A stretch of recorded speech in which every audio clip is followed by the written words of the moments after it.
Gold trusted gold buyers మీరు తాకట్టు పెట్టిన బంగారాన్ని విడిపించి ఈ రోజు ఉన్న మార్కెట్ ధరకు కొనబడును.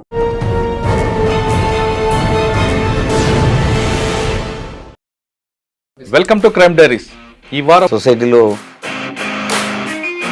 మిగతా డిపార్ట్మెంట్ అది మనం it will take lot of time. Sir Jagtial బాగా గుర్తుపోయిన సంఘటన అండి నేలకొండ రజిత అలియాస్ పద్మ కానీ ఆమె మూమెంట్ బాగా ఉంటుండే. ఎక్స్మిస్ పాయింట్ ఆఫ్ వ్యూలో నేరెళ్ళ విలేజ్ లో తర్వాత ఎన్కౌంటర్ అయింది. వాటికి కూంబింగ్ ఆపరేషన్కి మేము రెగ్యులర్గా పోయేది. అంటే ఒకరోజు పోతే మేము 2-3 రోజులు కూడా పోతాం కూంబింగ్. మన ఫారెస్ట్లో ఉన్నదని ఇన్ఫర్మేషన్ మనం పోతే కావాలని రోడ్కి వచ్చేసి మెయిన్ రోడ్ వాళ్ళ టీం చూసి ఫస్ట్ ఫైర్ వాళ్ళు చేసిన తర్వాత ఎక్స్చేంజ్ ఆఫ్ ఫైర్ అయింది. ఎక్స్చేంజ్ ఆఫ్ ఫైర్లో ఆమెతో పాటు ఒక 4 ఎన్కౌంటర్ కావడం జరిగింది. సార్ సిఐడిలో ఉన్నప్పుడు సూరి హత్య కేసులో బాను, ఆ కేసులో మీరు కూడా ఉన్నారు కాబట్టి బాను అనే వ్యక్తి ఎవరికి దొరకకుండా తిరిగాడు చాలా సంవత్సరాలు. మీరు ఎలా ట్రాక్ చేశారండి? ఆయన బీదర్ వస్తాడు, కర్ణాటక వస్తాడు అని మెయిల్స్ ద్వారా ట్రాక్ చేశారు. ఎలా ట్రాక్ చేశారు? ప్రతి మనిషి కూడా ఒక వీక్నెస్ ఉంటుంది. అంటే ఎన్ని రోజులు మాట్లాడుకుంటారు కానీ ఫైనల్గా ఒకరోజు తప్పు చేసిండు. వాళ్ళకు దూరం ఉన్న వాళ్ళకి కాంటాక్ట్ అవుతారు ఫస్ట్. బాను ఆ తర్వాత ఏం అరేంజ్ చేయలేదు కదా, మరి ఎందుకు ఆయన మీద అబ్జర్వేషన్ ఉంది? అతను మర్డర్ చేసిన తర్వాత అతన్ని పట్టుకోకపోతే ప్రజల్లో కూడా పోలీసుకి ఏముంటుంది? మా పై ఆఫీసర్ నేను ఒక్కనే కదా, నా ఒక్క బ్రెయిన్ ఉండదు కదా. కంప్లైంట్ వచ్చింది సడన్గా, అంటే మా బాయ్ మిస్సింగ్, ఇంట్లో లేడని. మేము వెతికినాం. సెకండ్ డే ఆ బాయ్ డెడ్ బాడీ కనిపించింది ఆ కరీంనగర్ అవుట్స్కట్స్లో ముళ్ళ పొదలో. తర్వాత కుటుంబ సభ్యుల మీద డౌట్ వచ్చింది. మరి అక్కడ బయట నుంచి ఆధారం లేదంటే నెక్స్ట్ కుటుంబ సభ్యులకు పోవాలి. దానికి గట్స్ ఉండాలి కుటుంబ సభ్యుల మీద ఇన్వెస్టిగేట్ చేయడానికి. పిల్లోడిని మర్డర్ కంటే ముందు అతను తీసుకుపోవడం జరిగింది. ఒక ప్లేస్లో మోటార్ సైకిల్ మీద ఎక్కించుకోపోతాడు. కానీ అతను చంపిండంటే వీళ్ళు ఎవరు నమ్మరు. అందులో నుంచి ఒక చాకు తీసి ఇది మాది అంటుంది. ఎన్ని రోజులు మిస్ అయిందంటే ఆ పిల్లగాడి వెళ్ళి నుంచి కనపడట్లేదు. ఇదే చాకుని వీడు తీసుకుపోయి అక్కడ మర్డర్ చేసిన తర్వాత పిల్లడు చంపొద్దు అని అంటాడు కదా, మెనమావ కదా. అయినా కానీ వాడు తాగినప్పుడు ఆవేశం నుండి తాగిన తర్వాత దిగిన తర్వాత ఎలా మాట్లాడు? ఒక డాక్టర్ చూసి 31st అప్పుడు అంత నాలెడ్జ్ ఉన్న కూడా కొన్ని తప్పులు చేస్తుంటారు. అక్కడ దాకా డ్రైవింగ్ చేసుకుంటూ వస్తాడు. వచ్చిన తర్వాత ఆ పోలీసు ఆడు చెక్ చేస్తుందంటే అమ్మటే వాళ్ళ వైఫ్ని కూర్చోబెడతారు దాగపోతే. కానీ మేము సీక్రెట్ వెనక కూడా పెడతాము. కొంతమంది ఆర్గ్యూ చేస్తారు అప్పుడే నేను నడపలేదు బండి, మా వైఫ్ నడిపింది. మరి ఇది ఏంటి డాక్టర్ గారు, మరి ఇంతమందికి మీరు ప్రాణం పోసిందంటారు కదా. Welcome to crime diaries. ఈ వారం మన గెస్ట్ 1996 బ్యాచ్ పోలీస్ ఆఫీసర్, పేరు కె హరిప్రసాద్ గారు, ఏసీపీ ట్రాఫిక్ హైదరాబాద్. హరిప్రసాద్ గారు పోలీస్ డిపార్ట్మెంట్కి వచ్చిన తర్వాత కేవలం కరీంనగర్ జిల్లాలోనే 17 సంవత్సరాలు ఏకదాటిగా పనిచేశారు. ఆయన డిపార్ట్మెంట్కి వచ్చినప్పుడు కరీంనగర్ జిల్లా మావోయిస్టు ప్రభావిత ప్రాంతంగా ఉండేది. ఎటు చూసినా ఎన్కౌంటర్లు, కూంబింగ్లు జరుగుతున్నాయి. అటువంటి సమయంలో వచ్చిన ఆయన 17 సంవత్సరాలు ఆయన జర్నీ ఎలా కొనసాగింది, ఏ విధంగా ఆ సమస్యను ఎదుర్కొన్నారు అన్న విషయంతో పాటు ప్రస్తుతం జూబ్లీహిల్స్ ట్రాఫిక్ ఉన్న ఆయన ఇక్కడ ట్రాఫిక్ సెన్స్ ఉందా లేదా ప్రజలకి, ఇక్కడ ట్రాఫిక్ వల్ల జరిగే అనార్థాలు ఎలా జరుగుతున్నాయి, హత్యల వల్ల చనిపోయే వారి సంఖ్య కన్నా ట్రాఫిక్లో చనిపోయే వారి సంఖ్య ఎక్కువగా ఉంది కాబట్టి దాన్ని కంట్రోల్ చేయడానికి ప్రజలు ఏం చేయాలి, పోలీసులు ఏం చేయాలి విషయాల్ని సార్ అని తెలుసుకున్నాం. సార్ నమస్తే అండి. నమస్తే. కె హరిప్రసాద్ గారు, ACP traffics, Panjagutta, Hyderabad. Sir Hyderabad పబ్లిక్కి ట్రాఫిక్ సెన్స్ ఉందని అనుకోవచ్చా లేదనుకోవచ్చు? ఎందుకంటే రికార్డ్ చూస్తుంటే ఎక్కువ ట్రాఫిక్ వైలేటర్స్ అందరూ కూడా బాగా ఎడ్యుకేటెడ్ కనిపిస్తున్నారు. చిన్న రిక్షా పుల్లర్స్ అందరూ కూడా ట్రాఫిక్ నిబంధనలు పాటిస్తున్నారు. టోటల్గా మనం దేశవ్యాప్తంగా రికార్డు తీసుకుంటే మర్డర్ వల్ల చనిపోయే సంఖ్య 100లో ఉంటే రోడ్డు ప్రమాదాల చనిపోయిన సంఖ్య లక్షల్లో ఉంది. ఇంకా ఇంజ్యూర్డ్ పర్సన్ అయితే దానికి డబుల్ ఉంటుందండి.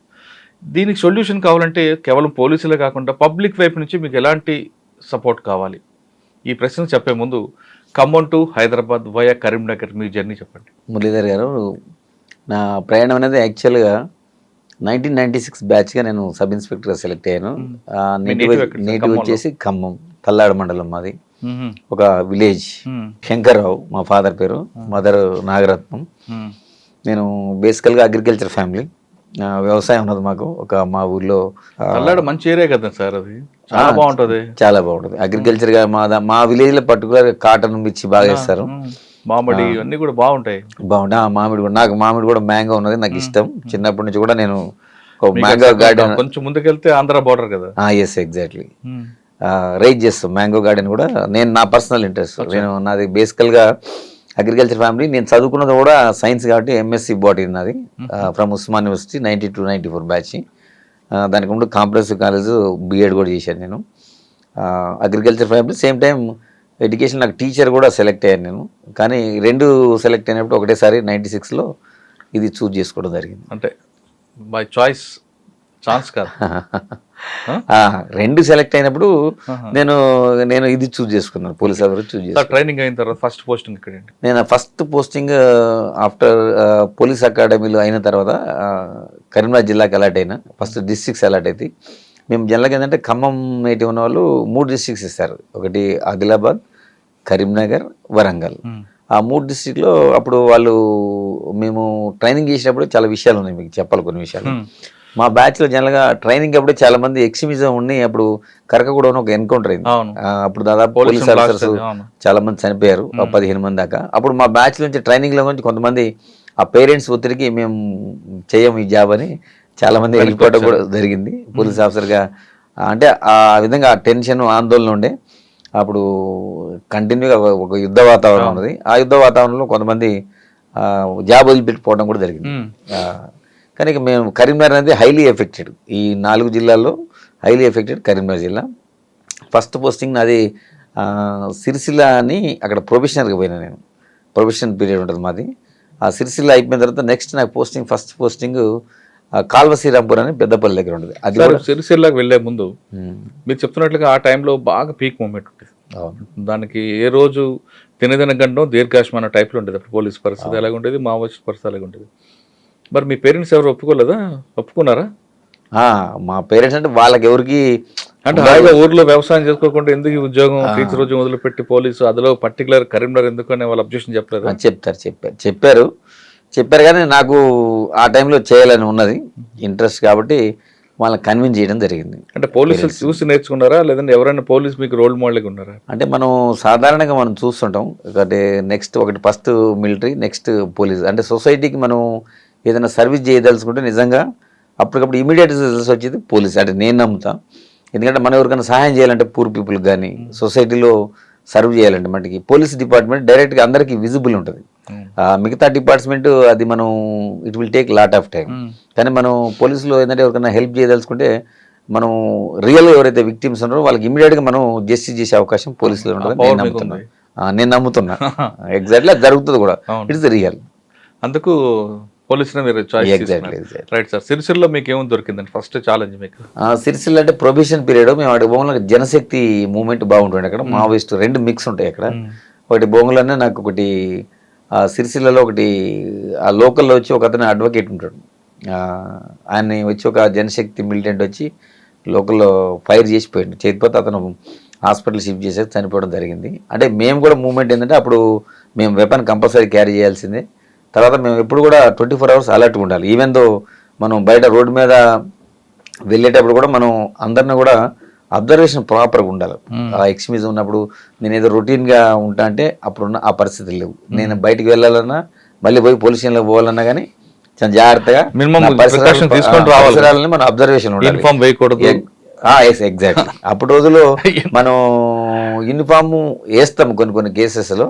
వేసినప్పుడు మనం ప్రాపర్గా ఫోర్స్ పెట్టుకొని పోవాలి. మనం కూడా ట్రావెలింగ్ అనేది ఏదైనా విలేజ్కి పోవాలంటే మనం ఆర్టీసీ బస్ని మనం ఎంచుకునేది. మేము మా జీబులో కానీ పోలీస్ వెహికల్ కానీ వాడాలి. ఎక్స్పోజ్ కాకూడదు కదా. ఎక్స్పోజ్ కావడం అంటే ఎక్స్పోజ్ మీన్స్ మన మూమెంట్ ఉన్నప్పుడు మిలిటెంట్లు వాళ్ళంతా టార్గెట్ పెట్టుకొని కూర్చుంటారు. మన మూమెంట్ ముందు ఎవరికి చెప్పొద్దు. సార్ మీరు సిరిసిల్ల ఉన్నట్టు పరిస్థితి టైంలో అక్కడ గంభీరపేట అక్కడ బాగా ఎఫెక్టెడ్ ఉంటుంది. మాచారెడ్డి ఈ ప్రాంతంలో ఇబ్బందులు వచ్చాయి ఎప్పుడైనా?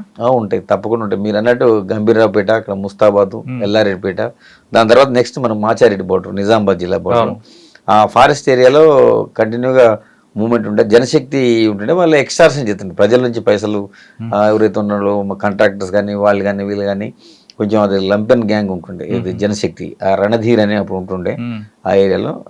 అప్పుడు మేము చాలా మట్టుకి అవి మనం అంటే అప్పుడు మా ఎస్పీ ఫస్ట్ నేను పోయినప్పుడు ఉమేష్ చంద్ర గారు ఉన్నారు కరీంనగర్. అప్పుడు ఉమేష్ చంద్ర గారు ఉన్నారు సార్. ఆయన దగ్గర ఏం నేర్చుకున్నారండి? ఆఫీసర్ కదా. అవును అవును, చాలా సిన్సియర్. చాలా అప్పుడు అంటే ప్రజలు ఎవరైతే పొలిటీషియన్స్ కానీ ఎవరు కానీ అప్పుడు సాధారణంగా వాళ్ళు పాపం వాళ్ళ కాన్సెన్స్కి పోయే పరిస్థితి, ప్రజలను కలుసుకోవాలన్నా కానీ చాలా కష్టం ఉండే. పోలీస్ పర్మిషన్ తోటే పోదు. పోలీస్ పర్మిషన్ అంటే ఆ విధంగా కాదు, ఆ పోలీసుని అడిగి ఆ ఏరియాలో మూవ్మెంట్ ఉందా లేదా, పోలీసులు అప్పుడు వాళ్ళకి సలహా ఇస్తే ఆ సలహా ప్రకారం వాళ్ళు ఆ గ్రామానికి పోవడం, అది కూడా వెరీ రేర్గా పోయేది గ్రామానికి. ఎందుకంటే అప్పుడు అటాక్ అయ్యేది, పొలిటీషియన్స్ మీద బాగా ఒత్తిడి ఉండేది, వాళ్ళు స్వేచ్ఛగా పోయి ప్రజలు కలిసే పరిస్థితి లేకుండా. సార్ దగ్గర ఏం నేర్చుకున్నారంటే ఫస్ట్ ఎస్పీ మీకు ఆయనే కదా? అవునవును, అతను చాలా టైగర్ ఆయన. Yes exactly. అతను మా ఎస్పీ గారు అందరూ కూడా మేము కొత్తలో పోయినప్పుడు అందరూ బ్రీఫింగ్ ఇచ్చారు, చాలా మంచిగా ఇంటరాక్ట్ అయ్యారు, అందరూ కూడా చాలా చాలా మంచిగా అడ్వైజెస్ చేశారు. ఎందుకంటే ఇక్కడ ఈ జిల్లాలో మనం చేయాలంటే ఉద్యోగం ప్రజలతో సత్సంబంధాలు ఏర్పరచుకోవాలి మనం.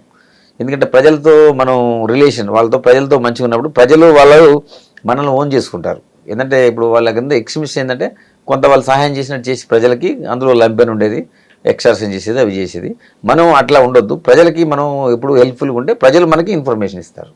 ప్రజలతో మమేకం కావాలి, ప్రజలకు మనం సహాయం చేయాలి. ఏదైతే మన డ్యూటీ ఉన్నాయో విధులు ఉన్నాయో ఎవరిని కూడా ప్రజల్ని ఇబ్బంది పెట్టకుండా చేస్తే మనం ఆటోమేటిక్గా మనం ఆ ఎక్స్ట్రీమిజంని ఎరాడికేట్ చేసే అవకాశం ఉంటుందని మాకు సలహా ఇవ్వడం జరిగింది ఉమేష్ చంద్ర గారు. సార్ సిరిసిల్ల నుండి సిరిసిల్ల మీకు ఎవరు సీఏ ఎవరండి అప్పుడు? సిరిసిల్ల అప్పుడు నాకు ఫస్ట్ నేను రామయ్య గారు అని ఉంటుండే, తర్వాత నాగేశ్వరరావు అని ఉంటుండే, ఇద్దరు ఉంటుండే అప్పుడు. వేములవాడ సిరిసిల్ల ఒక సబ్ డివిజన్ అది. వాళ్ళిద్దరు కూడా ప్రజెంట్ లేరు, రిటైర్ అయిపోయారు. సిరిసిల్ల తర్వాత నేను కాల్వ శ్రీరాంపూర్ అని పెద్దపల్లి దగ్గర first, it is my first posting. Nalin Prabhat గారు ఎస్పీగా ఉన్నారు, నేను అక్కడ ఫస్ట్ పోస్ట్. అక్కడ ఏం ఛాలెంజ్ వచ్చిందంటే మీకు? అక్కడ మెయిన్ ఏంటంటే మనకి ఎక్స్ట్రీమిజం బాగా హైలీ ఎఫెక్టెడ్. సికాసా మూవ్మెంట్ ఉంది కదా? ఉన్నది. సింగరేణికి సంబంధించింది, ఎందుకంటే అది బార్డర్ పెద్దపల్లి కాబట్టి మనకి అవన్నీ మంతని, కాటారం, ఆ ఫారెస్ట్ రూట్స్ అంతా దాని కింద ఉండేది కదా. Yes exactly. మనకి అంత సింగరేణి అంతా బొగ్గలు అందులో పనిచేసేవాళ్ళు. తర్వాత మేమేంటంటే మా ఎస్పీ గారు అప్పుడు నలిన్ ప్రభాత్ సార్ అని ఆయన కూడా ఏంటంటే మెడికల్ క్యాంప్స్ కండక్ట్ చేసేది. నేను ఉన్నప్పుడు చాలా పెద్ద క్యాంప్, మెడికల్ క్యాంపు కండక్ట్ చేయించారు. అంటే మారుమూల అది గ్రామం కాబట్టి అది పేరుకి మండల హెడ్ క్వార్టర్ అది కాల్వ శ్రీరాంపూర్. అప్పుడు నేను ఫస్ట్ SHO నేను. అప్పుడు ఉన్నప్పుడు ఏం చేసినా వాడికి ప్రజలకు దగ్గర కావాలంటే మనం ప్రజలకు ఒక మంచి పనులు చేయాలి. అంటే పోలీసుకి ఇమేజ్ పెంచుకోవాలి ఫస్ట్ ప్రజల్లో. ఎందుకు నక్సలిజం వద్దు, ఎందుకు మనకి ప్రభుత్వ పాలన అంటే వాళ్ళు ప్రభుత్వాన్ని పాలన చేయనిపోయేటోళ్ళు.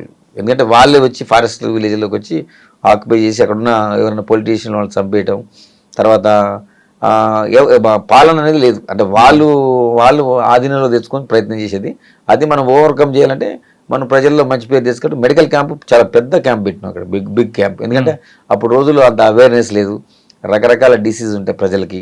అంటే హాస్పిటల్ పోయే పరిస్థితి ఉండదు, పూర్నెస్ ఉన్నది, అంటే ఫారెస్ట్ ఉన్నది. అట్లాంటి సమయంలో మనం మెడిసిన్స్ కానీ అదేవిధంగా డాక్టర్స్ కానీ అంటే యాక్చువల్ కరీంనగర్ హెడ్ క్వార్టర్ నుంచి దాదాపు ఒక 30-40 డాక్టర్స్ పెట్టేసి మా ఎస్పీ, ఇన్స్పెక్టరు, ఏసీ, మా డిఎస్పీ ర్యాంక్ ఆఫీసరు, వీళ్ళంతా మా డిఐజీ ర్యాంక్ ఆఫీసరు, వీళ్ళందరూ వచ్చి మనం ఒక పెద్ద క్యాంపు అరేంజ్ చేయడం జరిగింది. దానివల్ల ప్రజల్లో ఏంటంటే పోలీసు మీద ఒక మంచి ఒపీనియన్ వచ్చింది.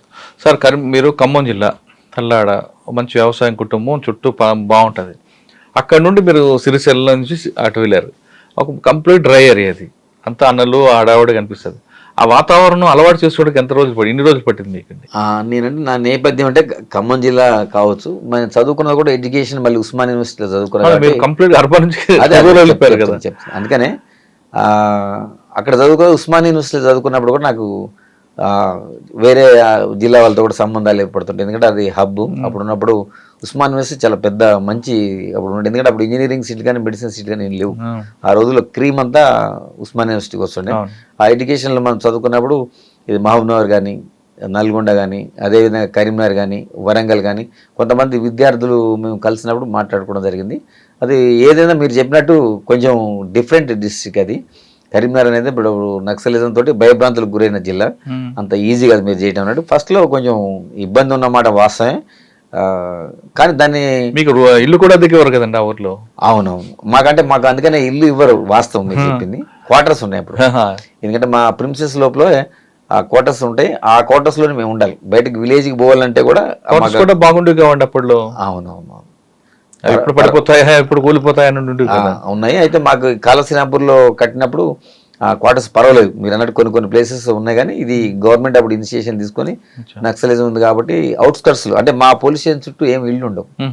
ఎందుకంటే అది అట్లా మాకు ఐడియాలు ఉంటేనే మాకు సెంట్రీలు ఉంటుండే, హైట్ లో పెట్టుకుంటుండే పోలీస్ స్టేషన్. ఎందుకంటే పోలీస్ స్టేషన్ అటాక్స్ చేస్తుండే అప్పుడు రోజుల్లో వాళ్ళు, కాబట్టి అటు యుద్ధం. అప్పుడు పోలీస్ స్టేషన్ అన్నది సెక్యూరిటీ ప్రాబ్లం అని జనాల మధ్యన పెట్టేవారు కదండి. అవుట్స్కట్ లో ఈజీగా కొట్టడానికి లేదు. ఇది కొన్ని పాయింట్ ఆఫ్ యుద్ధ తంత్రంలో మనకి విజిబిలిటీ ఉంటుంది అనమాట. మీరు అన్నట్టు ఇళ్ల మధ్యలో ఉంటే ఏంటంటే ఆ మిలిటెంట్ వచ్చి ఆ లోపల నుంచి వచ్చి ఆ గ్రెనేడ్ వేసేసింది అనుకోండి, మనకి తెలియదు లాస్ట్. పబ్లిక్ ఇబ్బంది కాకుండా ఉండడానికి వాళ్ళే ఆగుతారని ఒక కాన్సెప్ట్ ఉంటుంది కదా. అది మీరు అన్నట్టు ట్రావెలింగ్ లో, ఫర్ ఎగ్జాంపుల్ మేము ఆర్టీసీ బస్ ఎందుకు సెలెక్ట్ చేసుకోం, మేము మాకు జీబులు కానీ పర్సనల్ వెహికల్స్ ఏమి వాడకపోయేది.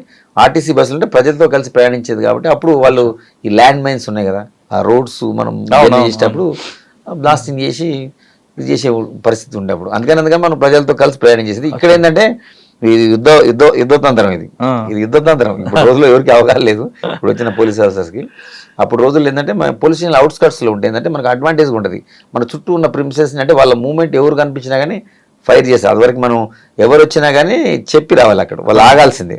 మా సెంట్రీ పైన ఉంటాడు, హైట్లో ఒక అతను ఉంటాడు, కింద ఉంటాడు, ఫ్రంట్ సెంట్రీ అంటారు, రూఫ్ టాప్ ఉంటుంది, ఆ బ్యాక్ సెంట్రీ ఏంటి, లెఫ్ట్ రైట్ సెంట్రీస్ ఉంటాడు. అంటే వాళ్ళు రెడీ పెట్టుకొని ఉంటారు వెపన్స్. వాళ్ళకి ఏదన్నా ఇష్యూ ఉందంటే అక్కడికి వచ్చిందంటే ఆటోమేటిక్గా వాళ్ళు ఆపాల్సింది. ఈవెన్ మా పై ఆఫీసర్స్ ఎస్పీ వచ్చినా కానీ ఆ వెహికల్లో కూడా వాళ్ళు ఎవరైనా ఎస్పీ అనుకొని చెప్పొచ్చి మనం అటాక్ చేసే అవకాశం ఉంది. ఎస్పీ గారు వచ్చినా కానీ అక్కడ దూరం ఉండే వాళ్ళు సోర్స్ అని చెప్పి వాళ్ళు మన లైటింగ్ వేసిన తర్వాత కన్ఫర్మ్ అయిన తర్వాత మా పోలీసులకు అలా చేసేది. ఆ లెవెల్ ఉంది. ఆ విధంగా జరిగింది క్రైమ్ అయినప్పుడు పోలీసుల పేరు మీద దాడులు చేసేవారు. ఉన్నాయి కదా. ఇప్పుడు మన అక్కడ కాటారం పిఎస్ ఉన్నది, దాని మీద అటాక్ చేశారు. మీరు అన్నట్టు ఇళ్ళ దగ్గర ఉన్నది, నేను ఉన్న టైంలో కాటారం పిఎస్ మీద అటాక్ చేశారు. కాకపోతే మా వాళ్ళు అప్పుడు తిప్పి కొట్టారు. సార్ అక్కడ మీకు బాగా గుర్తుండిపోయిన సంగతి చెప్పండి. ఫస్ట్ పోస్టింగ్ కదా కాళశ్రీరాంపూర్ ఫస్ట్ పోస్టింగ్ లో మనకు ప్రధానంగా ఏంటంటే మెడికల్ క్యాంప్. చెప్పాను కదా మీకు, మెడికల్ క్యాంప్ కాకుండా అంటారా. అంటే అక్కడ మనకి ఒక సందర్భం ఏముంటుందంటే, ఫర్ ఎగ్జాంపుల్ మా పక్కన విలేజ్లో ఒక అతను మర్డర్ కాబట్టాడు. అప్పుడు ఇప్పుడు ఎవరో మేము పోవాల్సి వస్తుంది. మేము చెప్పిన టైం కాకుండా క్రాస్ కంట్రీలో పోవాలి, మేము రోడ్డు నడవడానికి లేదు. దానిక సంఘటన డైరెక్ట్గా వెళ్ళిపోయింది. అప్పుడు రోజుల్లో మా హెడ్ కానిస్టేబుల్ కూడా ఒక అతను నా దగ్గర పనిచేస్తాడు, నాయుడు అని. అతను బయటికి వెళ్ళిండు ఒక పని మీద, మేము చెప్పిన అది కూడా సర్ప్రైజ్ని పోయిండు. కానీ అక్కడ వాళ్ళు రెడీ ఉన్నారు, కాసుకొని మావోయిస్ట్ అంటే అప్పుడు పీపుల్స్ వార్ అంటారు, పీపుల్స్ వార్ పేరు. వాళ్ళు వచ్చి అతని మీద అటాక్ చేయడం జరిగింది. చేసి ఫైర్ చేశారు, లిటరల్ ఫైర్ చేస్తే అతను పోయేవాడు బెండ్ అయితే వల్ల అది ఫస్ట్ రౌండ్ ఏంటంటే అది హెడ్ లైట్ పడ్డది. సెకండ్ రౌండ్ అతను పైనుంచి దూసుకుని వెళ్ళిపోయింది. అయినా ధైర్యంగా అతను ఏమంటే పోలీస్ స్టేషన్కి వచ్చిండు. అది నాకు బాగా ఉండే సంఘటన. ఎందుకంటే ఫస్ట్ పోస్టింగ్లో కొంచెం మనకు అనిపిస్తుంది హ్యూమన్ బీయింగ్ కదా, అతను అక్కడ చనిపోయే అవకాశం ఉంటుంది. కానీ ధైర్యంగా అతను ఎక్కడ కూడా ఆందోళన పడకుండా అతను స్టేషన్కి వచ్చారు. ఇది నాకు బాగా ఫస్ట్ పోస్టింగ్ లో ఫస్ట్ గుర్తు. దానికి జరిగింది మళ్ళీ మేము ఫారెస్ట్ లో కోంబింగ్ చేసినాం, దానికి సంబంధించిన మిలిటెంట్స్ ఉందో తర్వాత మళ్ళీ ఒక ఎక్స్చేంజ్ ఆఫ్ అయింది మాకు వాళ్ళకి మధ్యలో. అప్పుడు మనకు కొన్ని ఎన్కౌంటర్ కూడా వేరే ప్లేస్ లేదు, నేనున్న ప్లేస్ లో కాకుండా ఆ ఇన్పుట్ తోటి వేరే చోట సార్ కాల్వాల్సిన తర్వాత నేను నెక్స్ట్ జగిత్యాల రూరల్ పోస్ట్.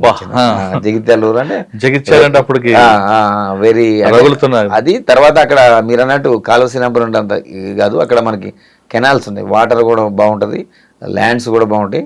అక్కడ మనకి అగ్రికల్చర్ కూడా చాలా బాగా చేస్తారు అక్కడ. సేమ్ టైం నక్సలిజం కూడా మీకు తెలిసి ఉంటుంది. అక్కడ బీర్పూర్ అని నాకంటే ముందు జరిగింది అక్కడ సంఘటన.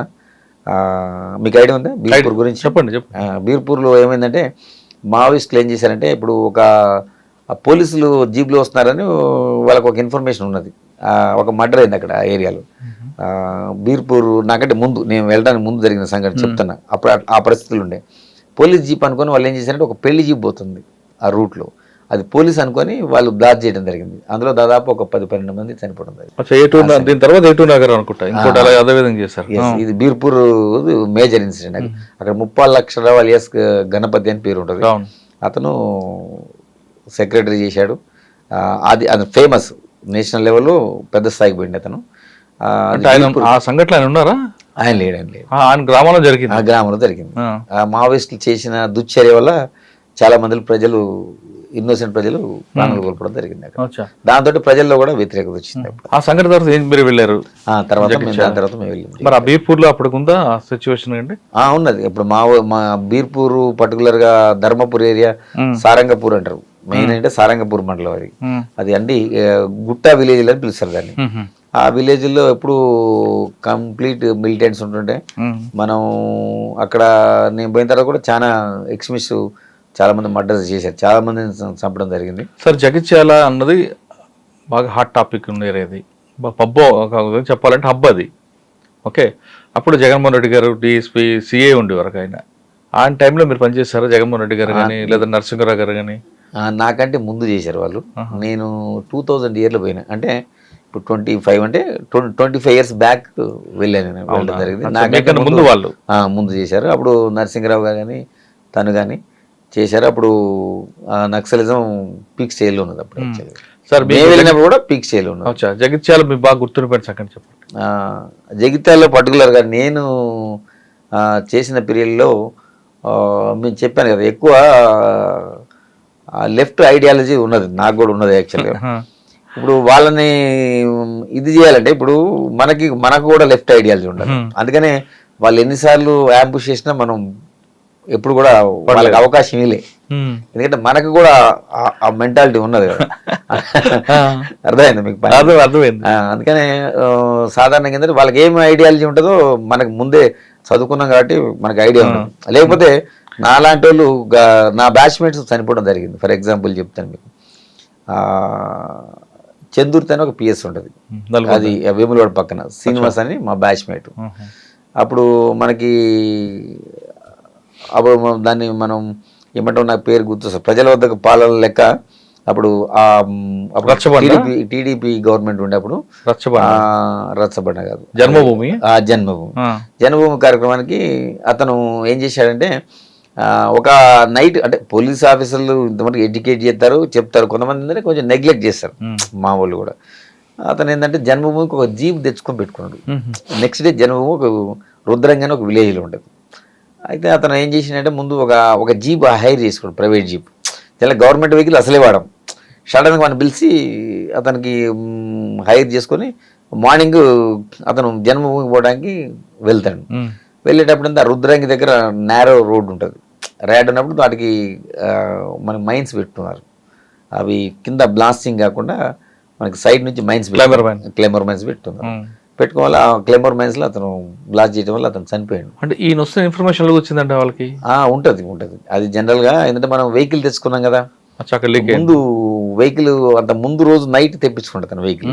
అంటే వాళ్ళు సెన్స్ చేశారు. ఎందుకంటే అప్పుడు రోజుల్లో ప్రతి విలేజ్ లో కూడా వాళ్ళకి మిలిటెన్సీ ఉన్నది. అంటే అతను నక్సల్స్ డైరెక్ట్ గా వెపన్ తీసుకొని ట్రావెల్ చేయడు, అంటే సింపథైజర్స్ ఉంటారు. వాళ్ళు ఏంటంటే ఇతను జీప్ తీసుకెళ్లారు కదా, అతనికి ఆల్రెడీ తెలిసిపోద్ది ఆ గ్రామంలో, అంటే ఈ వెహికల్లో వస్తారని వాళ్ళు ముందే గ్రాస్ప్ చేసి ఆ పర్టికులర్ ఏరియాలో క్లైమర్స్ కూర్చున్నారు. నా కళ్ళ ముందే అతను అయ్యో మేము చనిపోయినప్పుడు చాలా బాధపడడం జరిగింది. అప్పుడే యాక్చువల్గా ఇక్కడ మీరు అన్న ఫస్ట్ అడిగారు కాలువ శ్రీరాంపూర్లో ఐ వాజ్ ద ఫస్ట్ పోస్టింగ్లో ఉన్నాను. అంటే నేను ఇంకా అది మీరు అన్నారు కదా ఇంతకుముందు మంచి, అది కూడా నా కళ్ళ ముందు నా బ్యాచ్మేట్ చనిపోవడం జరిగింది.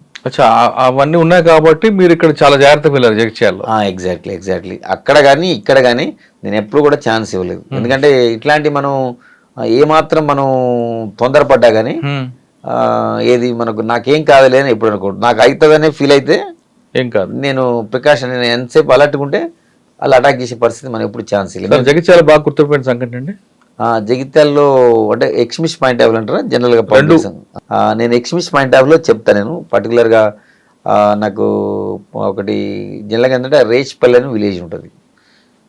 ఆ ఏరియాలో పర్టికులర్గా పద్మక్క అని నేలకొండ రజిత అలియాస్ పద్మక్క అని ఆమె మూమెంట్ బాగా ఉంటుండే. ఎక్స్మిస్ పాయింట్ ఆఫ్ వ్యూలో నేరెళ్ళ నేలకొండ రజిత నేరెళ్ళ విలేజ్ నేరెళ్ళ విలేజ్ లో తర్వాత ఎన్కౌంటర్ అయింది. జనరల్గా నేను అప్పుడు స్పెషల్ పార్టీ ఇన్ఛార్జ్ కూడా ఉన్నా సబ్ డివిజన్ మొత్తానికి. ఇప్పుడు మన ఫైర్ సార్ నాగిరెడ్డి సార్ అని అప్పుడు మాకు ఏఎస్పీ ఉండే సార్, నా ఈ వాజ్ మై ఫస్ట్ ఏఎస్పీ. ఇప్పుడు ప్రజెంట్ సార్ డీజీ మా ఫైర్ ఉన్నారు సార్ నాగిరెడ్డి సార్. అప్పుడు ఆ టైంలో స్పెషల్ పార్టీ ఇన్ఛార్జిగా ఉన్నా నేను. ఉన్నప్పుడు రేచిపల్లి అని విలేజ్ ఉంటుంది, ఆమె అక్కడ ఫారెస్ట్ చాలా ఫారెస్ట్ హెవీ ఫారెస్ట్ ఉంటుంది. మీరు అన్నట్టు అబ్బగిరిపూర్ పక్కన సారంగపూర్ మండలం మొత్తం టోటల్గా. అంటే పేరుకి నేను జగిత్యాలు చేసినా కానీ ఎక్కువ మేమందరం ఎస్ఎల్ కూడా మాకు ట్రైనింగ్ ఇచ్చారు కాబట్టి మేము కంపల్సరీ నా జ్యూరిడిక్షన్ కాదు, మిగతా జ్యూరిడిక్షన్కి ఇది కొంచెం టౌన్. ఇది పక్కన ఏదైతే విలేజెస్ ఉన్నాయో వాటికి కూంబింగ్ ఆపరేషన్కి మేము రెగ్యులర్గా పోయేది. అంటే ఒకరోజు పోతే మేము 2-3 రోజులు కూడా పోతాం కూంబింగ్కి. అంటే మేము ఒకరోజు ఈరోజు బయలుదేరినామంటే ఆన్ ఫుట్ తీసపోయి అర్ధరాత్రి ఒక వెహికల్లో తీసపోయి ఒక ప్లేస్లో డ్రాప్ చేస్తారు. అట్లా డ్రాప్ చేసినప్పుడు మేము ఆ విలేజ్లో ఎప్పుడు మేము మా ఏదైతే రెగ్యులర్ ట్రాక్స్ యూజ్ చేయము. రెగ్యులర్ ట్రాక్స్ మీరు నైట్ టైం పంపించారనుకోండి, మీకు ఆ టోపోగ్రఫీ ఎలా తెలుస్తుంది? ఈ రోడ్ ఇటు పోతే ఇటు వస్తుంది, ఇటు పోతే ఇటు వస్తుంది అని. అంటే మేము మాకు మ్యాప్ ఉంటుంది, మ్యాప్ రీడింగ్ నేర్పుతారు ఫస్ట్. నైట్ లో పనిచేస్తాం మ్యాప్ రీడింగ్ మాకు ఒక ఉంటుంది, ఇన్స్ట్రుమెంట్ ఉంటుంది. మేము దాన్ని అది పెట్టుకొని మేము చూసుకుంటాం, అది డైరెక్షన్ మ్యాప్ రీడింగ్ బట్టి ఫాలో అయ్యేది. కానీ ఒక గైడ్ ఉండాలి కదా. అంటే గైడ్ అంటే ఆ లోకల్ మిలిటెన్స్ ని గైడ్ పెట్టుకుంటాం. అంటే కొంతమంది వాగులు వంకలు డిఫరెంట్ ఉంటాయి, ఉన్నా కానీ మనకి మ్యాప్ రీడింగ్ నేర్చుకుంటే ఇప్పుడు మిలిటరీ కూడా నేర్చుకుంటాం. మాకు కూడా మాకు మ్యాప్ రీడింగ్ నేర్పించారు. ఏది రిగార్డింగ్ మాకు ఒక ఇన్స్ట్రుమెంట్ ఉంటుంది, ఆ ఇన్స్ట్రుమెంట్ బేసింగ్ అని పెట్టుకొని మేము నైట్ విజన్ కూడా ఉంటుంది మాకు. ఇది నాట్ టైంలో మనం నైట్ విజన్ గూగుల్స్ పెట్టుకొని మనం రూట్లో పోయేది మనం చూడొచ్చు, ఎందుకంటే వాళ్ళ మూమెంట్ కూడా అబ్జర్వ్ చేసుకోవచ్చు. అట్లా మేము వాటిని కోంబింగ్ ఆపరేషన్ పోయేది. మేము మిలిటెన్స్ కూడా పికప్ చేసేది. ఆ విలేజ్లు పోయి ఎవరెవరు సానుభూతి పరులు వాళ్ళందరికీ మేము మీటింగ్ ఆర్గనైజ్. మెయిన్ ప్రధానంగా ఏంటంటే విలేజ్లు పోయి చెప్పేది ఎక్స్ట్రీమిజం తోటి మనకి ఏం నష్టం. ఇప్పుడు ఫర్ ఎగ్జాంపుల్ ఎక్స్ట్రీమిజం ఉందనుకోండి, వాళ్ళు రోడ్ వేయనీరు, ఫర్ ఎగ్జాంపుల్ రోడ్ కన్స్ట్రక్షన్ చేయనీరు. నేను రోడ్డు యాక్సెస్ ఉంటే ఆ విలేజ్కి పోలీసు అవుతుంది, ప్రభుత్వం అవుతుంది. అప్పుడు వాళ్ళ ఆటలు సాగవు కాబట్టి వాళ్ళు జనరల్గా అవన్నీ ప్రివెంట్ చేయడానికి ప్రయత్నం చేసేది. ఎందుకంటే ఆ డంపర్స్ను వెహికల్స్ రోడ్స్ వేస్తుంటే వాటిని తగలబెట్టడం, రోడ్ వేయకుండా చూసుకునేటప్పుడు. సరే, మీరు పద్మక్క గురించి చెప్తున్నారు. ఆమెది కూడా ఏమైందంటే మేము రేచిపల్లిలో ఉన్నది. నేను యాక్చువల్గా అంతకుముందు మేము పోవడం జరిగింది కోంబింగ్ ఆపరేషన్ ఇన్ఫర్మేషన్ మీద. పోయితే అక్కడ నాకు సైట్ కాలేదు, నేను తిరిగి వచ్చిన తర్వాత నెక్స్ట్ ఇంకొక పార్టీ వెళ్ళింది. ఇమీడియట్గా వెళ్ళిన తర్వాత వాళ్ళు కూడా డైవర్షన్ చేస్తారు, అటెన్షన్ డైవర్షన్. మీకు కొంచెం చిన్న లాజిక్ చెప్తా. మనం ఏమంటే ఫారెస్ట్లో ఉందని మనం వెళ్తాం, వాళ్ళు పోలీస్ బ్రెయిన్ నార్మల్ బ్రెయిన్ని డైవర్ట్ చేస్తాం. కానీ ఆమె నేరెల్ అని విలేజ్ ఉంటుంది, ఒక హిల్ ఉంటుంది కానీ బట్ దానికి ఆనుకొని మేజర్ రోడ్ ఉంటుంది, జగిత్యాల టు ధర్మపురి నుంచి నెక్స్ట్ బార్డర్ ఆదిలాబాద్ జిల్లా. అంటే మెయిన్ రోడ్కి వచ్చి ఉన్నది. అంటే డిసీవింగ్ అనమాట. మీకు అర్థమైంది పాయింట్. జనరల్గా ఏంటంటే మనం ఫారెస్ట్లో ఉన్నదని ఇన్ఫర్మేషన్ మనం పోతే కావాలని రోడ్కి వచ్చేస్తుంది, మెయిన్ రోడ్కి. అంటే మెయిన్ రోడ్ని ఎక్స్పెక్ట్ చేయరు కదా ఎవరు, ఇంత దళం పెట్టుకొని మనల్ని డిసీవ్ చేయడానికి ఆమె ఇక్కడికి వచ్చింది. మా వాళ్ళు రిటర్న్లో వచ్చినప్పుడు వచ్చింది. తర్వాత వాళ్ళే ఫస్ట్ చూశారు యాక్చువల్గా. వీళ్ళు మా వాళ్ళు అంటే అయిపోయింది కోంబింగ్ ఆపరేషన్, రిటర్న్ వచ్చేటప్పుడు ఆమె వాళ్ళ టీం చూసి ఫస్ట్ ఫైర్ వాళ్ళు చేశారు. చేసిన తర్వాత ఎక్స్చేంజ్ ఆఫ్ ఫైర్ అయింది. ఎక్స్చేంజ్ ఆఫ్ ఫైర్లు ఆమెతో పాటు ఒక 4 ఎన్కౌంటర్ కావడం జరిగింది. పెద్ద ఎన్కౌంటర్ అనుకుంటారు, పెద్ద ఎన్కౌంటర్, మేజర్ ఎన్కౌంటర్. అంటే వాళ్ళు ఎందుకంటే అటెన్షన్ డైవర్షన్ చేస్తారు? ఇప్పుడు వస్తే ఫైట్ చేయాలి, ఫారెస్ట్ ఉండాలి. పోలీసులు అడవిలో ఉంటే వాళ్ళు ఆమె బయటకు వచ్చండి, ఏపీటీ ఉందా లేదంటే కావాలని వచ్చారా? అట్లా మన డిసీవింగ్ అనేది. ఇప్పుడు ఫారెస్ట్ లో పోలీస్ అన్ని పార్టీస్ వచ్చినాయి అంటే ఎక్స్చేంజ్ ఆఫ్ ఫైర్ అయితే లాస్ అవుతారు. అందుకని వాళ్ళు ఏం చేస్తారు, డిసీవ్ చేయడానికి ఆ ఫారెస్ట్ నుంచి కావాలని ఈ రోడ్ పక్క వచ్చి. అంటే మన పోలీసు కూడా ఎక్స్పెక్ట్ చేయదు కదా, కామన్ మ్యాన్ గా ఎవరైనా ఏం థింక్ చేస్తారు, డీప్ ఫారెస్ట్ లో ఉంటారని ఎక్స్పెక్ట్ చేస్తారు. ఇప్పుడు మెయిన్ రోడ్ కి దగ్గర వస్తుందని ఎవరైనా అనుకుంటారు. అంటే అది అంటే ఎగ్జాంపుల్ అంతకుముందు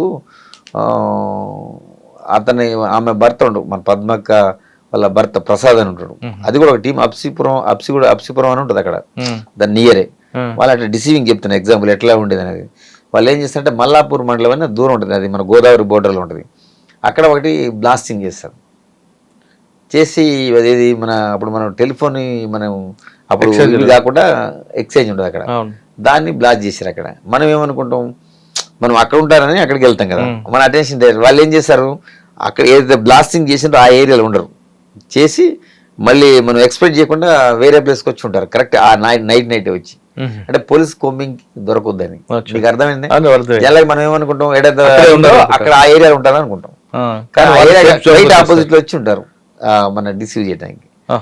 మనం ఆ నాలెడ్జ్ ఉంటే అది మేము వేరే ఉంటుంది ట్రైనింగ్, అది మనం ఇక్కడ ఆప్సిపురం నేను వచ్చినాం మేము అక్కడికి వచ్చిన తర్వాత వాళ్ళు యాక్చువల్గా మాకు మేము వేసుకొని ఉన్నప్పుడు జరిగినప్పుడు మాకు ఇక్కడ ఎక్స్చేంజ్ చెప్పారు కూడా అయింది. అంటే మీకు ఎగ్జాంపుల్ చెప్తున్నా, అంటే పద్మ డైవర్షన్ చేస్తారు అంతే. ఎగ్జాక్ట్లీ. అంటే ఒకవేళ కొంతమంది మీలాంటి ఆఫీసర్లు అటు కూడా అటో పార్టీ ఇటో పార్టీ పంపిస్తారు, అక్కడ ఒక పార్టీ పంపిస్తారు. మేము కూడా ఏం చేస్తాం, అక్కడ ఒక పార్టీ పంపించి మళ్ళీ అసెస్ చేసుకుంటాం ఎటు రావడానికి ఉంటుందండి. అంటే అది మళ్ళీ మాకు ఆ లాజిక్ తెలిసిన తర్వాత మళ్ళీ అది మానుకుంటారు. లాజిక్ కాదు అదే. ఓకే, తర్వాత అండి జగిత్యాల తర్వాత మనం నెక్స్ట్ తర్వాత కోరుట్ల వెళ్ళడం జరిగింది. నేను కోరుట్ల నుంచి నెక్స్ట్ ప్రమోషన్ మీద ఇన్స్పెక్టర్ గా హైదరాబాద్ రావడం జరిగింది. కోరుట్లలో మీకు బాగా గుర్తుపెట్టిన సంఘటన? కోరుట్లలో జరిగింది అప్పుడు తెలంగాణ ఉద్యమం స్టార్ట్ అయింది కీలకంగా. తెలంగాణ ఉద్యమంలో మేమందరం కూడా పనిచేయడం జరిగింది. అది పీక్ అవర్స్. హైదరాబాద్కి వచ్చి సిఐడిలో ఒక 2 years చేసి తర్వాత మళ్ళీ బ్యాక్ కరీంనగర్ 2 టౌన్ ఇన్స్పెక్టర్ గా పోయింది. ఓకే సార్, సిఐడిలో ఉన్నప్పుడు సూరి హత్య కేసులో భాను, ఆ కేసులో మీరు కూడా ఉన్నారు కాబట్టి, భాను అనే వ్యక్తి ఎవరికి దొరకకుండా తిరిగాడు చాలా సంవత్సరాలు, దాదాపు నాకు తెలిసి 2-3 సంవత్సరాలు అనుకుంటా. అప్పుడు డీజీ గారు కూడా ఎస్వి రమణమూర్తి గారు, డిఎస్పి మల్లారెడ్డి గారు, మీరు సెల్ ఫోన్ వాడని వ్యక్తిని మీరు ఎలా ట్రాక్ చేశారండి? ఆయన బేదర్ వస్తాడు, కర్ణాటక వస్తాడు, మెయిల్స్ ద్వారా ట్రాక్ చేశారు, ఎలా ట్రాక్ చేశారు? మీరు అన్నది వాస్తవమే. ప్రతి మనిషి కూడా ఒక వీక్నెస్ ఉంటుంది. అంటే ఎన్ని రోజులు మాట్లాడుకుంటుంటాడు, ఒక నాకు తెలిసి 2.5 years అతను అంటే కన్వర్సేషన్ చేయలే, ఫోన్లో ఎవరితో మాట్లాడలేదు. అంటే అతను ఇక్కడ పబ్లిక్ ఫోన్స్ వాడి పబ్లిక్ బూత్ నుంచి ఫోన్స్ వాడిండు. అంటే తన దగ్గర నుంచి ఇది కాకుండా మాట్లాడి ఫైనల్గా ఏంది, ఏదో ఒక రోజు మనిషి ఎంత ప్రికాషన్ పెట్టుకున్నా డిసిప్లిన్ ఏదో ఒక రోజు తప్పుతాడు. అట్లా ఆయన కూడా ఒక రోజు డిసిప్లిన్ తప్పి ఎలా తప్పాడండి అది సరే రివీల్ చేయొద్దులండి. అది ఎందుకంటే మళ్ళీ ఫర్దర్ ఇన్వెస్టిగేషన్ కానీ ప్రాబ్లం ఉండే కాబట్టి మనిషి అంటే ఎన్ని రోజులు డిసిప్లిన్ గా కాన్సన్ట్రేషన్ ఉంటాడు, ఏదో ఒక రోజు ఎవరైనా అన్ని రోజులు ఆయన మీద మీరు అబ్జర్వేషన్ ఉందా? ఉంటుంది, పోలీస్ కంప్లీట్ అబ్జర్వేషన్ ఉంటుంది. అనుకున్నా విమర్శలు వచ్చినాయి, అప్పుడు మీరు చూసుంటారు. ఇది ఎన్ని రోజులు పట్టుకోలేకపోతున్నారు దొరకడా, పోలీసు 2.5 years నాటే స్మాల్ పీరియడ్, చాలా పెద్ద పీరియడ్ మనకి అది. కానీ ఫైనల్ గా ఒకరోజు తప్పు చేసిండు, వాళ్ళకు దూరం ఉన్న వాళ్ళకి కాంటాక్ట్ అవుతారు ఫస్ట్. అంటే 2.5 సంవత్సరాలు ఆయన మీద అబ్జర్వేషన్ ఉంది. ఉన్నాను ఎప్పుడు ఎవ్రీడే ఉంటుంది, not only 1 day. Single day కూడా ప్రతి కేసులో అలాగే ఉంటుంది సార్, లేదు కేవలం సెన్సేషనల్ కేసులో ఉంటుంది? ప్రతి కేసులో కూడా మనం అక్యూని పట్టుకోవాలన్నప్పుడు రోజు అబ్జర్వేషన్ పెడితేనే ఆ పోలీస్ ఆఫీసర్ సక్సెస్ అవుతారు. ఎవరైతే పెట్టకపోతే అప్పుడు దొరకడం వదిలి పెడితే అంతే కదా. మనం తర్వాత వాళ్ళ కుటుంబ సభ్యులను కానీ వాళ్ళందరినీ కూడా అబ్జర్వేషన్ పెట్టుకోవాలి మనం. మీ దగ్గర ఒక ఇష్యూ ఉంటుందండి, ఎలా అంటే ఒక నేరం చేసిన వ్యక్తి మరో నేరం చేసి దొరుకుతాడు, ఏమి చేయకపోతే దొరకడం ఉంటుంది. మరి భాను ఆ తర్వాత ఏ నేరం చేయలేదు కదా, మరి ఎందుకు ఆయన మీద అబ్జర్వేషన్ ఉంది అంటే ఇప్పుడు పాత నేరం, ఇప్పుడు అతను మర్డర్ చేసిన తర్వాత అతన్ని పట్టుకోకపోతే ప్రజల్లో కూడా పోలీసుకి ఏముంటుంది, పోలీసు వైఫల్యం కదా. అవును, అతను పట్టుకొని ఏదైతే కోర్టు ముందు ప్రవేశపెట్టి కోర్టు ద్వారా శిక్ష పడేటట్టు చేశారు కాబట్టి ప్రజల్లో నమ్మకం, విశ్వాసం పోలీస్ శాఖ మీద ఉంటుంది. మనం తర్వాత చేయకపోవచ్చు, కానీ చేసిన దానికి మనం ఏదైతే చేసినో దానికి చట్ట ప్రకారం చర్య తీసుకోవాల్సిన పరిస్థితి ఉంటుంది కదా. సార్ ఆయన ఒక తప్పు చేశాడు, ఆ తప్పు తర్వాత ఆయన కర్ణాటక వచ్చాడు, అంతా వాస్తవం అంటారా? కరెక్టే కదా. వేరియస్ స్టేట్స్ మూవ్ అయిండు తర్వాత, అది తెలుసు నాకు. నేను కూడా అసిస్ట్ చేసినప్పుడు మేము ఉన్నాం. అంటే రివీల్ చేయకూడదు, ఆల్రెడీ కన్విక్షన్. Yes exactly. అంటే కొన్ని విషయాలు చెప్పొచ్చు, అన్ని విషయాలు కూడా ఇన్వెస్టిగేషన్ స్కిల్స్ అన్ని మనం బయటకు చెప్తే ఏమవుతుందంటే అవి నేరస్తులు నేర్చుకునే అవకాశం ఉంటుంది. దాంతో ఏంటంటే మళ్ళీ నేరస్తులు మనం పట్టుకోవాలంటే ఇంకో ఎక్కువ ఇబ్బంది పడాల్సి వస్తుంది. అంటే మీరు అంటున్నారు, కొంతమంది ఆఫీసులు అంటారు కొత్త నేరాలు ఎంత ముందుకు వెళ్తే అంత పరిగెడతాం మేము కూడా అంటుంటారు. కరెక్ట్. నేను అదేమంటే మనం రివీల్ చేయకూడదు కదా. మీరు అన్నది నిజమే. నా స్కిల్స్ అన్ని కూడా నేను మా పోలీస్ శాఖ ఎట్లా పట్టుకుంటుంది, మా పై ఆఫీసర్, నేను ఒక్కనే కదా, నా ఒక్క బ్రెయినే ఉండదు కదా, అవును. వాళ్ళందరూ కూడా టీమ్స్ డివైడ్ చేస్తారు, అచ్చా. చేసి వేరియస్ టీమ్స్ అప్పుడున్న మనకు టెక్నికల్గా ఏమేమి ఉన్నాయి అదే తర్వాత reveals అవన్నీ అవసరం కూడా లేదండి. అది అట్లా ఆ విధంగా చెప్పింది కూడా కరెక్టే. Accused మరి ముందుగా అడ్వాంటేజ్ తీసుకుంటాం వాళ్ళు. మనం సార్ సిఐడి నుంచి మీరు మళ్ళీ తిరిగి కరీంనగర్ వచ్చారు. మళ్ళీ కరీంనగర్ వచ్చాను. ఎక్కడ కూర్చారు? కరీంనగర్ 2 టౌన్ ఇన్స్పెక్టర్గా వెళ్ళాను నేను. ఓకే. అక్కడ అప్పుడు ఎవరు ఎస్పీ గారు? ఒక 3 years అప్పుడు మాకు ఫస్ట్ నేను వెళ్ళినప్పుడు శివకుమార్ గారు ఉన్నారు సార్, తర్వాత జోయల్ డేవి సార్ ఉన్నాడు, తర్వాత కమల్ హాసన్ రెడ్డి గారు ఉన్నారు. అట్లా 3 పీరియడ్ చేసిన నేను. ఓకే. ఆల్మోస్ట్ 3 years చేసిన కరీంనగర్ 2 టౌన్ ఇన్స్పెక్టర్. 3 సంవత్సరాల కరీంనగర్లో మీకు ఏముందండి మీ మార్క్? మా మార్క్ అంటే కరీంనగర్ 2 టౌన్లో అంటే ఫస్ట్ 2014లో వెళ్ళింది. మళ్ళీ అప్పుడు ఫస్ట్ 2 స్టేట్స్ సపరేట్ అయ్యి గవర్నమెంట్ ఫామ్ కావడం జరిగింది. మీరు అన్నట్టు చాలాసార్లు కేసెస్ అడిగారు. ఇప్పుడు నేను ఇప్పుడు వరకు ఎక్స్ట్రీమిజం, ఈ ఫైటింగ్ ఇవి చెప్పాను, మామూలుగా జనరల్ పోలీసింగ్ చెప్తున్నాను. ఫర్ ఎగ్జాంపుల్ ఒక కేసు అంటే మహిళలు ఎలా ఉంటారు అనేది మనం చూడవచ్చు. మన భారతీయులు కానీ ఉమెన్ ఎలా ఉంటారు, ఎట్లా భర్తలను ప్రొటెక్ట్ చేస్తారో ఒక చిన్న లైవ్ కేసు చెప్తే ఎగ్జాంపుల్. ఒక కేసులో ఒక ఆమె అక్కడ గ్యాస్ నూనె అంటారు కృష్ణని, నువ్వు ఆ గ్యాస్ నూనె పోసుకొని అంటించుకున్నది, తనే సెల్ఫ్ అంటించుకుంది, హాస్పిటల్లో అడ్మిట్ అయిందని చెప్పి మా దగ్గర ఉండే ఒక ఏఎస్ఐ వెళ్ళి నైట్ అయింది కదా, అతను పోయి ఎగ్జామిన్ చేసి ఆమె స్టేట్మెంట్ తీసుకుంటే ఆమె కూడా చెప్పింది, నేనే వంట రూమ్లోకి వెళ్తే అది యాక్సిడెంటల్గా అడ్డుకుందని చెప్పింది. అదే చెప్పింది. తర్వాత మేము జనరల్గా ఏంటంటే మేము రిక్వెస్ట్ ఇస్తాం, మేజిస్ట్రేట్ గారు కూడా ఇస్తాం, ఎందుకంటే ఉమెన్ కాబట్టి విత్ ఇన్ 7 years మ్యారేజ్ ఉంటే డీడీ రికార్డ్ చేయించింది. మేజిస్ట్రేట్ కూడా ఆమె అదే చెప్పేసింది. నాకెందుకో డౌట్ వచ్చింది. నాకు ఈవెన్ అంటే ఒక మేజిస్ట్రేట్ స్టేట్మెంట్ రికార్డ్ అయితే జనరల్గా డిపెండ్ అవుతారు మా వాళ్ళు. నేనేం చేసిన అది ఎందుకు ఒకసారి విజిట్ చేస్తాను నేను. నాకు ఆ రోజు మార్నింగ్ పోయి విజిట్ చేసి నేను ఆ సీన్ ఆఫ్ ఎవిడెన్స్ చూస్తే నాకు ఆమె ఏమని చెప్పింది, వంట రూమ్లో అని చెప్పింది వీళ్ళ స్టేట్మెంట్లో. కానీ అక్కడ మనం ఫిజికల్గా అబ్జర్వేషన్ ఉంటుంది మాది కూడా. అబ్జర్వేషన్ అక్కడ చూస్తే ఏమనిపించింది నాకు, అది వంట రూమ్లో జరగలేదు, ఆమె బెడ్రూమ్లో జరిగింది. జరిగిందంటే నాకు డౌట్ వచ్చి నేను ఆమెను పోయి మళ్ళీ పోయి నేను ఎగ్జామిన్ చేయడం జరిగింది. ఏమమ్మా నువ్వు అబద్ధం చెప్తున్నావు, ఎందుకు ఇట్లా జరగలేదు ఇది అడిగితే అప్పుడు కొంచెం ఏడ్చుకుంటా చెప్పింది, ఎస్ నిజమే సార్, మా భర్తనే పోసి ఇది చేసిండు, అడ్డు పెట్టిండు, కానీ నా పిల్లలు ఉన్నారు కదా, మళ్ళీ వాళ్ళ ఫ్యూచర్ పోతుంది, నేను చనిపోయినా పర్వాలేదు, ఎట్లేం బతక నేను, మళ్ళీ ఆ భర్త కూడా వెళ్ళిపోతే పిల్లలు చూసుకునేటోళ్ళు ఎవరు అనుకొని అప్పుడు మనకేమనిపిస్తుంది, అప్పుడు నిజం కూడా నాకు కూడా ఫీల్ అనిపించింది. అయ్యో ఆవిడ చనిపోతూ కూడా భర్త గురించి ఆలోచించింది అంటే పిల్లలు అది కరెక్ట్. ఆవిడ చెప్పింది చనిపోతే భర్త జైలుకి వెళ్తే పిల్లలు అనాథలు అవుతారు. అవును. ఏం చేశారండి, నేను దాన్ని కరెక్టే మానవీయ గుణం చూడొచ్చు, కానీ అప్పుడు వాళ్ళ ఆ చిన్న పిల్లలు ఉంటారు ఇద్దరు, ఒకడు 3rd class, ఇంకొక అతను మోస్ట్లీ 4th class ఉన్నాడు, చిన్నపిల్లలు ఇద్దరు. ఆ పిల్లలు ఉన్నారు కదా, వాళ్ళని ఎగ్జామిన్ చేసిన, నాకున్న డౌట్ ప్రకారం నేను అంటే సైంటిఫిక్ అబ్జర్వేషన్ చేస్తే అది జరగలేదు. ఇప్పుడు కన్ఫర్మ్ చేసింది. వాళ్ళ సిస్టర్ కూడా అక్కడ ఉన్నది, ఆ సిస్టర్కి కూడా ఆమె రివీల్ చేయలేదు, నేను అడిగిన దాకా కూడా.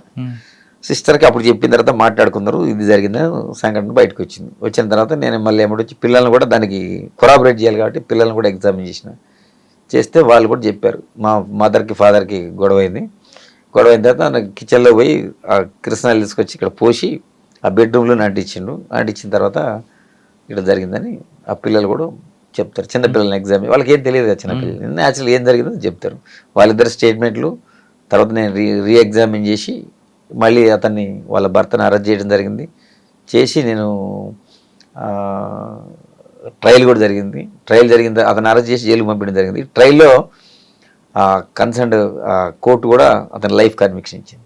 ఇది చనిపోయింది. చనిపోయింది. అయ్యో సార్, మరి ఆవిడ మీరు ఇక్కడ పోలీసింగ్, ఇక్కడ మనకి మానవీయ కోణం దేని ప్రయారిటీ ఇచ్చారంటే పోలీసింగ్ ఇచ్చారు, కానీ మరోవైపు కరెక్ట్ అయినప్పుడు నేరాన్ని మనం అట్లా చేయకపోతే ఇప్పుడు సమాజానికి ఏం మెసేజ్ పోతుంది. మనం నేరం జరిగింది, అతను భార్యను చంపిన తర్వాత అతనికి అదే అలవాటు ఇంకా నెక్స్ట్ ఇంకా చేయడం ఏముంది నేరం. కానీ పిల్లల భవిష్యత్తుకి వాళ్ళ ఎవరైతే వాళ్ళ ఫాదర్ ఉన్నాడు కదా, ఫాదరు సిస్టరు ఉన్నారు, వాళ్ళ ఫాదర్కి చెప్పడం జరిగింది. ఫాదర్ కూడా ఆ రోజు లేకుండే, మా ఫాదర్ ఆయన టేకప్ చేసుకున్నాడు. మేము కూడా సజెస్ట్ చేసి ఆ పిల్లలు కొద్దిగా అంత చదువుకున్న తర్వాత వాళ్ళు టేకప్ చేసుకున్నారు. సార్ ఆ కేసులో కన్విక్షన్ వచ్చింది అంటున్నారు, వచ్చింది. కానీ డీడీ చూస్తే అది 174 కనిపిస్తుంది. అవును కానీ ఇక్కడ లాస్ట్ వచ్చి 302కు మారింది. అవును. మరి డిఫెన్స్ సర్టిఫికేట్ ఏం తీసుకున్నారు? చేసింది ఆయన. అదే కదా నేను గొప్పతనం అనేది. అంటే అప్పుడు జనరల్గా ఎవరైతే విచారణ చేసిన కోర్టు ఉన్నదో ఇవన్నీ నేను సైంటిఫిక్ ఎవిడెన్స్ కలెక్ట్ చేశాను చెప్పాను కదా. అక్కడ మా సైంటిఫిక్ టీం పోతుంది. పోయిన తర్వాత సంఘటన ఏ విధంగా జరిగింది స్కెచ్ మ్యాప్ ఉంటుంది, సీన్ ఆఫ్ తీసుకుంటాం. దాంట్లో మన అన్ని ఆ సంఘటన వివరాలన్నీ జాగ్రత్త పెట్టి ఎవిడెన్స్, పిల్లలు కూడా ఎవిడెన్స్ ఇచ్చారు. వాళ్ళు ఎందుకంటే తర్వాత వాళ్ళ ఎవరైతే చనిపోయినా మా ఫాదర్ అయితే కూడా కదా, నా బిడ్డను చంపినంటే రియాక్ట్ అవుతారు కదా ఫాదర్. ఆ పిల్లల్ని అతనే భరోసా తీసుకున్నాడు కదా, అతన్ని పెంచుకున్నాడు. కానీ డిఫెన్స్ లైన్ ఏంటి? డిఫెన్స్ వాళ్ళు ఎట్లయినా చేస్తారు. ఇది చూడండి, మీ మేజిస్ట్రేట్ గారు కూడా చెప్పారు, కావాలని ఐఓ గారు ఇట్లా ఇది చేశారు, నా మీద ఆర్గ్యుమెంట్ చేశారు. కానీ అతను ఉన్నట్టు చేసింది. నేను కూడా అంటే చాలా మంది అంటే మా దాంట్లో ఫస్ట్ మేజిస్ట్రేట్ది ఏదైతే ఉందో, ఫస్ట్ మేజిస్ట్రేట్ రికార్డ్ చేసిన డీడీ అది లేకుండా కొంతమంది సలహా ఇస్తారు మా దాంట్లో అది. కానీ నేను అట్లా ఏం లేదు, దాన్ని కూడా పెట్టింది నేను. అందుకని వాళ్ళు నమ్మారు. ఎందుకంటే మనం నిజం దాచిపెడితే ఎప్పుడైనా కొంతమంది పక్కన పడేస్తారు. ఎగ్జాక్ట్లీ నేను అట్లా ఒప్పుకోలేను. ఏం జరిగిందో ప్రతిదీ కోర్టు ముందర పెడితేనే కోర్టు తీసుకుంటుంది. కోర్టు కూడా నమ్మకం పెరుగుతుందని నేను అనుకున్నా ఆ సంఘటన తోటి. మీకు కరెక్ట్. ఎందుకంటే అది ఇచ్చినది, ఎందుకు ఇచ్చిందో కూడా రీజనింగ్ కూడా అందులో మనం పెట్టలేదు. నాకంటే ముందు కొంత పోలీస్ ఆఫీసర్లు కూడా కామెంట్ చేశారు, అరే ఇది ఎట్లా పెడతారు, పెట్టకూడదు కదా అని. ఒక నాకంటే సీనియర్ ఒక ఏసీపీ కామెంట్ చేసిండు, ఆయన పేరు ఇప్పుడు చెప్పాను నేను. అంటే కానిస్టేబుల్ కింద ఉంటారు కదా మా కోర్టు డీల్ చేసేవాళ్ళు. అరే సార్ మీ మీద ఇట్లా కామెంట్ చేసిండు సార్, ఆయన ఇట్లా పెడతారా ఎవరన్నా, మనం ఎందుకంటే మనం శిక్ష పడాలంటే మనం ఇది మనకి దానికి వ్యతిరేకం పెట్టుకుంటాం అని అన్నాడు ఆయన. అన్నాడు కానీ నేను అవేం కేర్ చేయలేదు. ఎందుకంటే నిజమే చెప్పాలి మనం ఎప్పుడు. ఎవరికైనా నిజం చెప్తేనే మనకి అప్పుడు కోర్టు నమ్మింది. అదే మనం కనుక దాచిపెట్టినట్టయితే అతను డిఫెన్స్ అతను రేజ్ చేసిన అప్పుడు ఏమైతుంది ఇష్యూ, అప్పుడు మన ఇన్వెస్టిగేషన్ మీద ఇంటిగ్రిటీ దెబ్బతింటుంది. అంటే నా మీద అనుమానం వస్తుంది, ప్లస్ అవుతుంది.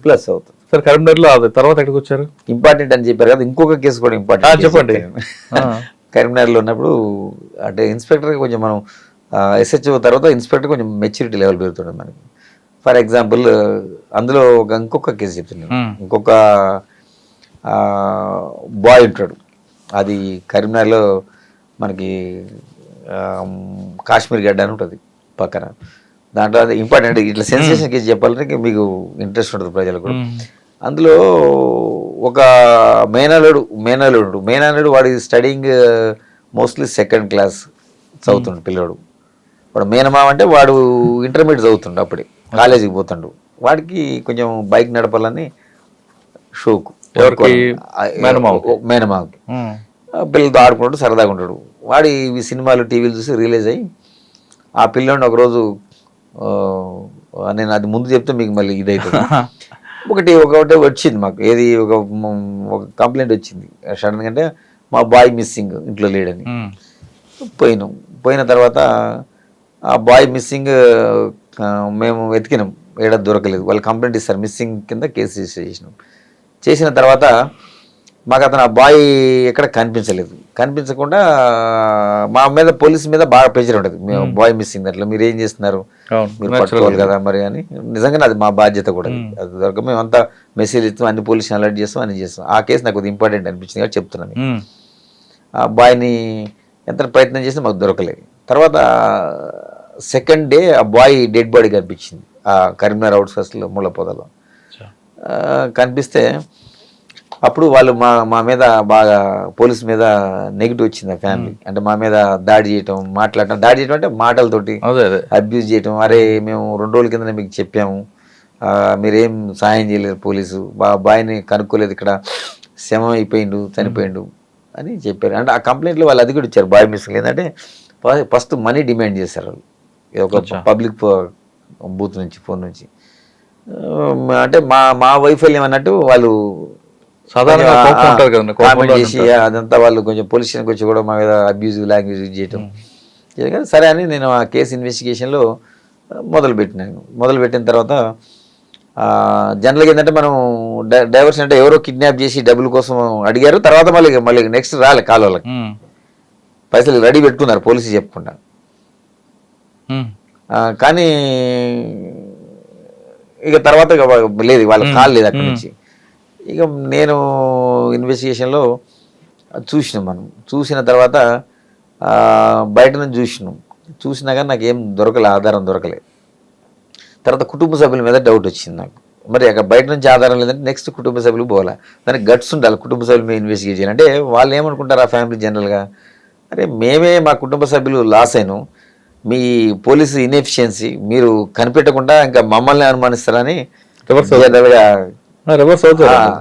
అనేది అవుతున్నారు వాళ్ళు ఇంటికి పోతేనే. కానీ మనం వదిలిపెట్టలేదు అట్లా. మనం పోలీస్ ఇమేజ్ పెరగాలంటే నిజమైన అక్యూజ్ నేరస్తుని పట్టుకోవాలి మనం. ఇక నేనేం చేసిన థింక్ చేసి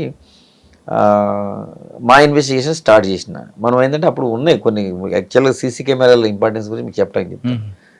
సీసీ కెమెరాలతోటి మనం ప్రయత్నం చేసినాం చాలా చాలా చాలా చాలా చేయంగా ఈ బాయ్ని ఎక్కించుకొని తను వీళ్ళ మేనాలుడు ఎవరైతే ఉన్నాడో వాడిని ఎక్కించుకొని పోతుండే ఒక ప్లేస్. అంటే అది కూడా క్లారిటీ లేదు, బ్లర్, అప్పుడు అంత క్వాలిటీ లేవు సీసీ కెమెరా, జస్ట్ ఏదో ఇమేజ్ కనపడేది. మనం కష్టపడితే కొంచెం తెలుస్తుంది, అంటే 50-50% ఉంటుంది మనకి. అది ఒక స్కూల్ వాళ్ళు, అది ఏది నాట్ గవర్నమెంట్ ఇన్స్టిట్యూషన్, ఒక ప్రైవేట్ స్కూల్ ఉంటుంది.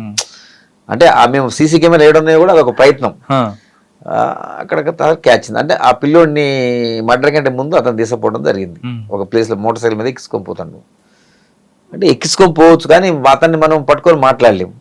ఎందుకంటే పిల్లోడిని జనరల్గా ఎక్కించుకోకపోవడం తప్పులేదు కదా, అతని మీద డౌట్ రాదు కదా ఎవరికి. కాకపోతే అతని క్యారెక్టర్ స్టడీ చేసాం ఒక 2 days.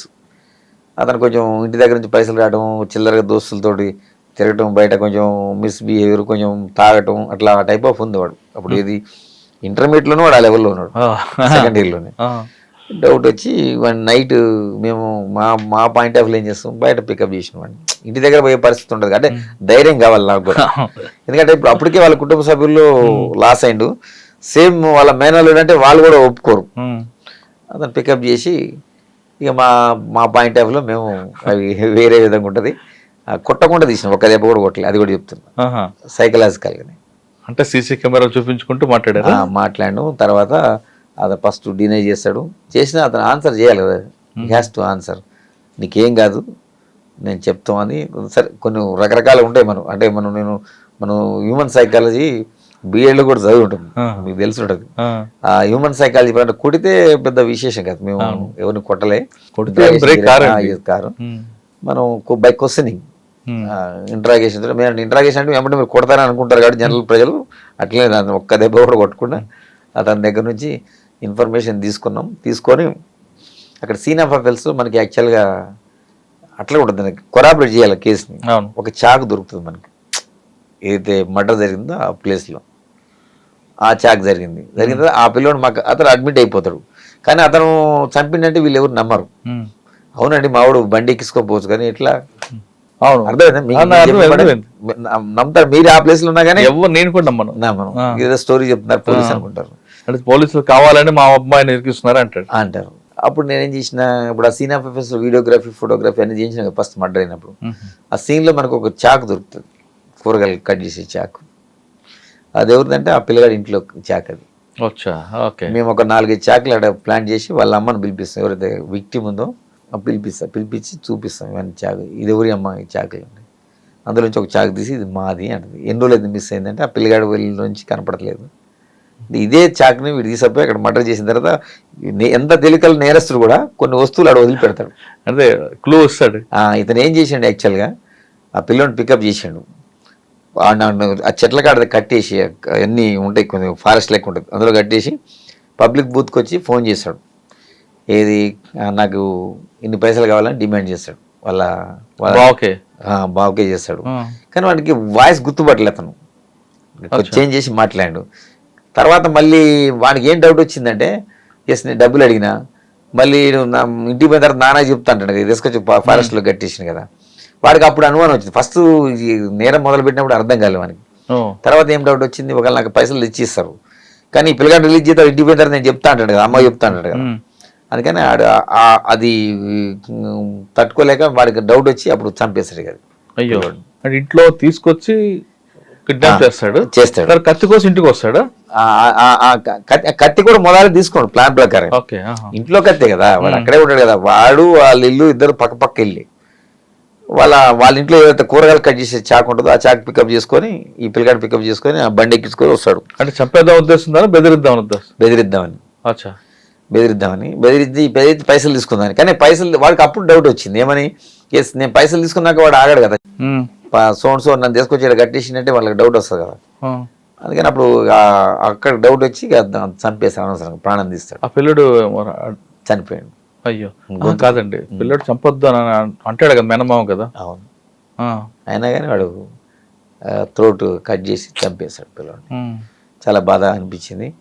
కాకపోతే ఫైనల్గా మనం అతన్ని పట్టుకోవడం జరిగింది. అప్పుడు మనం ఈ చాకు ఇవన్నీ ఎవిడెన్స్ అని చూపించిన తర్వాత అప్పుడు వాళ్ళు కుటుంబ సభ్యులు లేదా ఎట్టి పరిస్థితుల్లో వాళ్ళకి అనుమానాలు. విచిత్రం ఏంటంటే ఈ పిల్లగాడిని ఎత్తడానికి చంపిన తర్వాత ఇతని బండి మీదనే వాళ్ళ మేనత తిరుగుతుంది, మొత్తం ఊరంతా తిరుగుతుంది పిల్లగాడిని ఎత్తడానికి. మీకు ఏమనిపించింది దీని తర్వాత? నేరం చేసి ఆ ఏజ్లోనే వాళ్ళ మేనతను ఎక్కించుకొని ఊరంతా తిరుగుతారు బండి వేసుకొని. కదండి చిన్నపిల్లాడు, మా అమ్మ వద్దన్న కొట్టడానికే చేతులు రావు కదా. వాడికి కన్విక్షన్ వచ్చిందండి? వానికి కూడా కన్విక్షన్ వచ్చింది. సార్ కరీంనగర్ తర్వాత ఎక్కడికి వచ్చారు? దాని తర్వాత నేను ఇంటెలిజెన్స్కి వచ్చాను, హైదరాబాద్కి ఇంటెలిజెన్స్కి వచ్చాను. దాని తర్వాత వచ్చి ఇక్కడ ఒక 5.5 years ఇంటెలిజెన్స్, మెయిన్ ఇంటెలిజెన్స్లో ఇదే ఏదో వెస్ట్ జోన్ అంటే టోటల్గా జూబ్లీస్, బంజారీస్, పంజాగుట్ట, ఎస్ఆర్ నగర్, గోషామల్, ఆసిఫ్ నగర్ ఇదంతా వస్తుంది వెస్ట్ జోన్ అంటే. అంటే కరీంనగర్ తర్వాత ఎక్కువ కాలం వెస్ట్ జోన్లో పనిచేశారు మీరు? ఎగ్జాక్ట్లీ 5.5 years చేశాను. దాని తర్వాత ప్రమోషన్ వచ్చిన తర్వాత ఏసీపీగా ఫస్ట్ లా అండ్ ఆర్డర్ జూబ్లీలు చేశాను.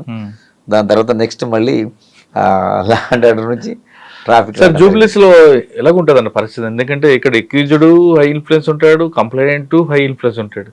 అసలు కంప్లైంట్ పోలీసులు రాకముందే పలానా వ్యక్తి వస్తారని మీకు ఫోన్ వస్తుంది, వాడిని పికప్ చేయకముందే పలానా మనవడే అని ఫోన్ వస్తుంది.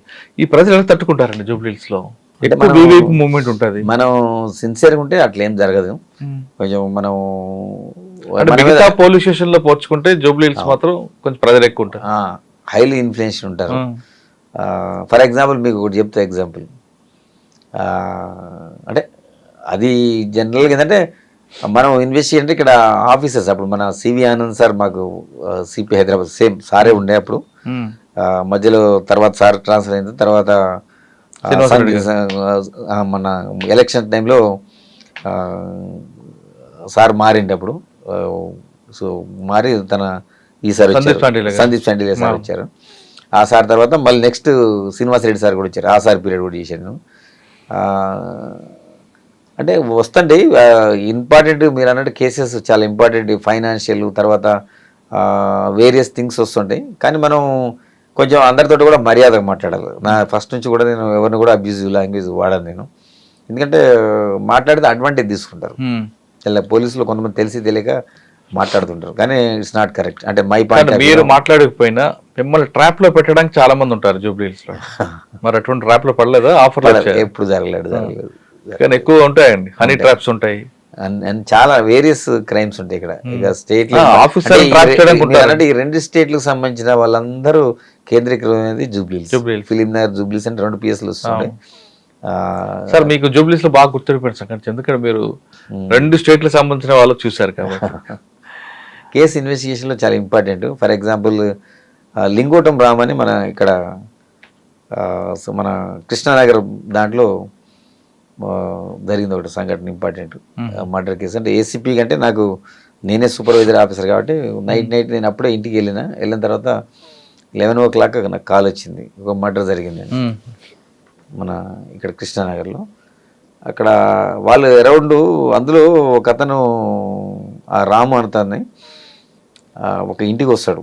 ఇంటికి వచ్చిన తర్వాత వాళ్ళ ప్లాన్ ప్రకారమే బయట నుంచి వచ్చి అటాక్ చేసి దాదాపు అందులో 14 మంది అక్యూలు ఇన్వాల్వ్ అయ్యారు.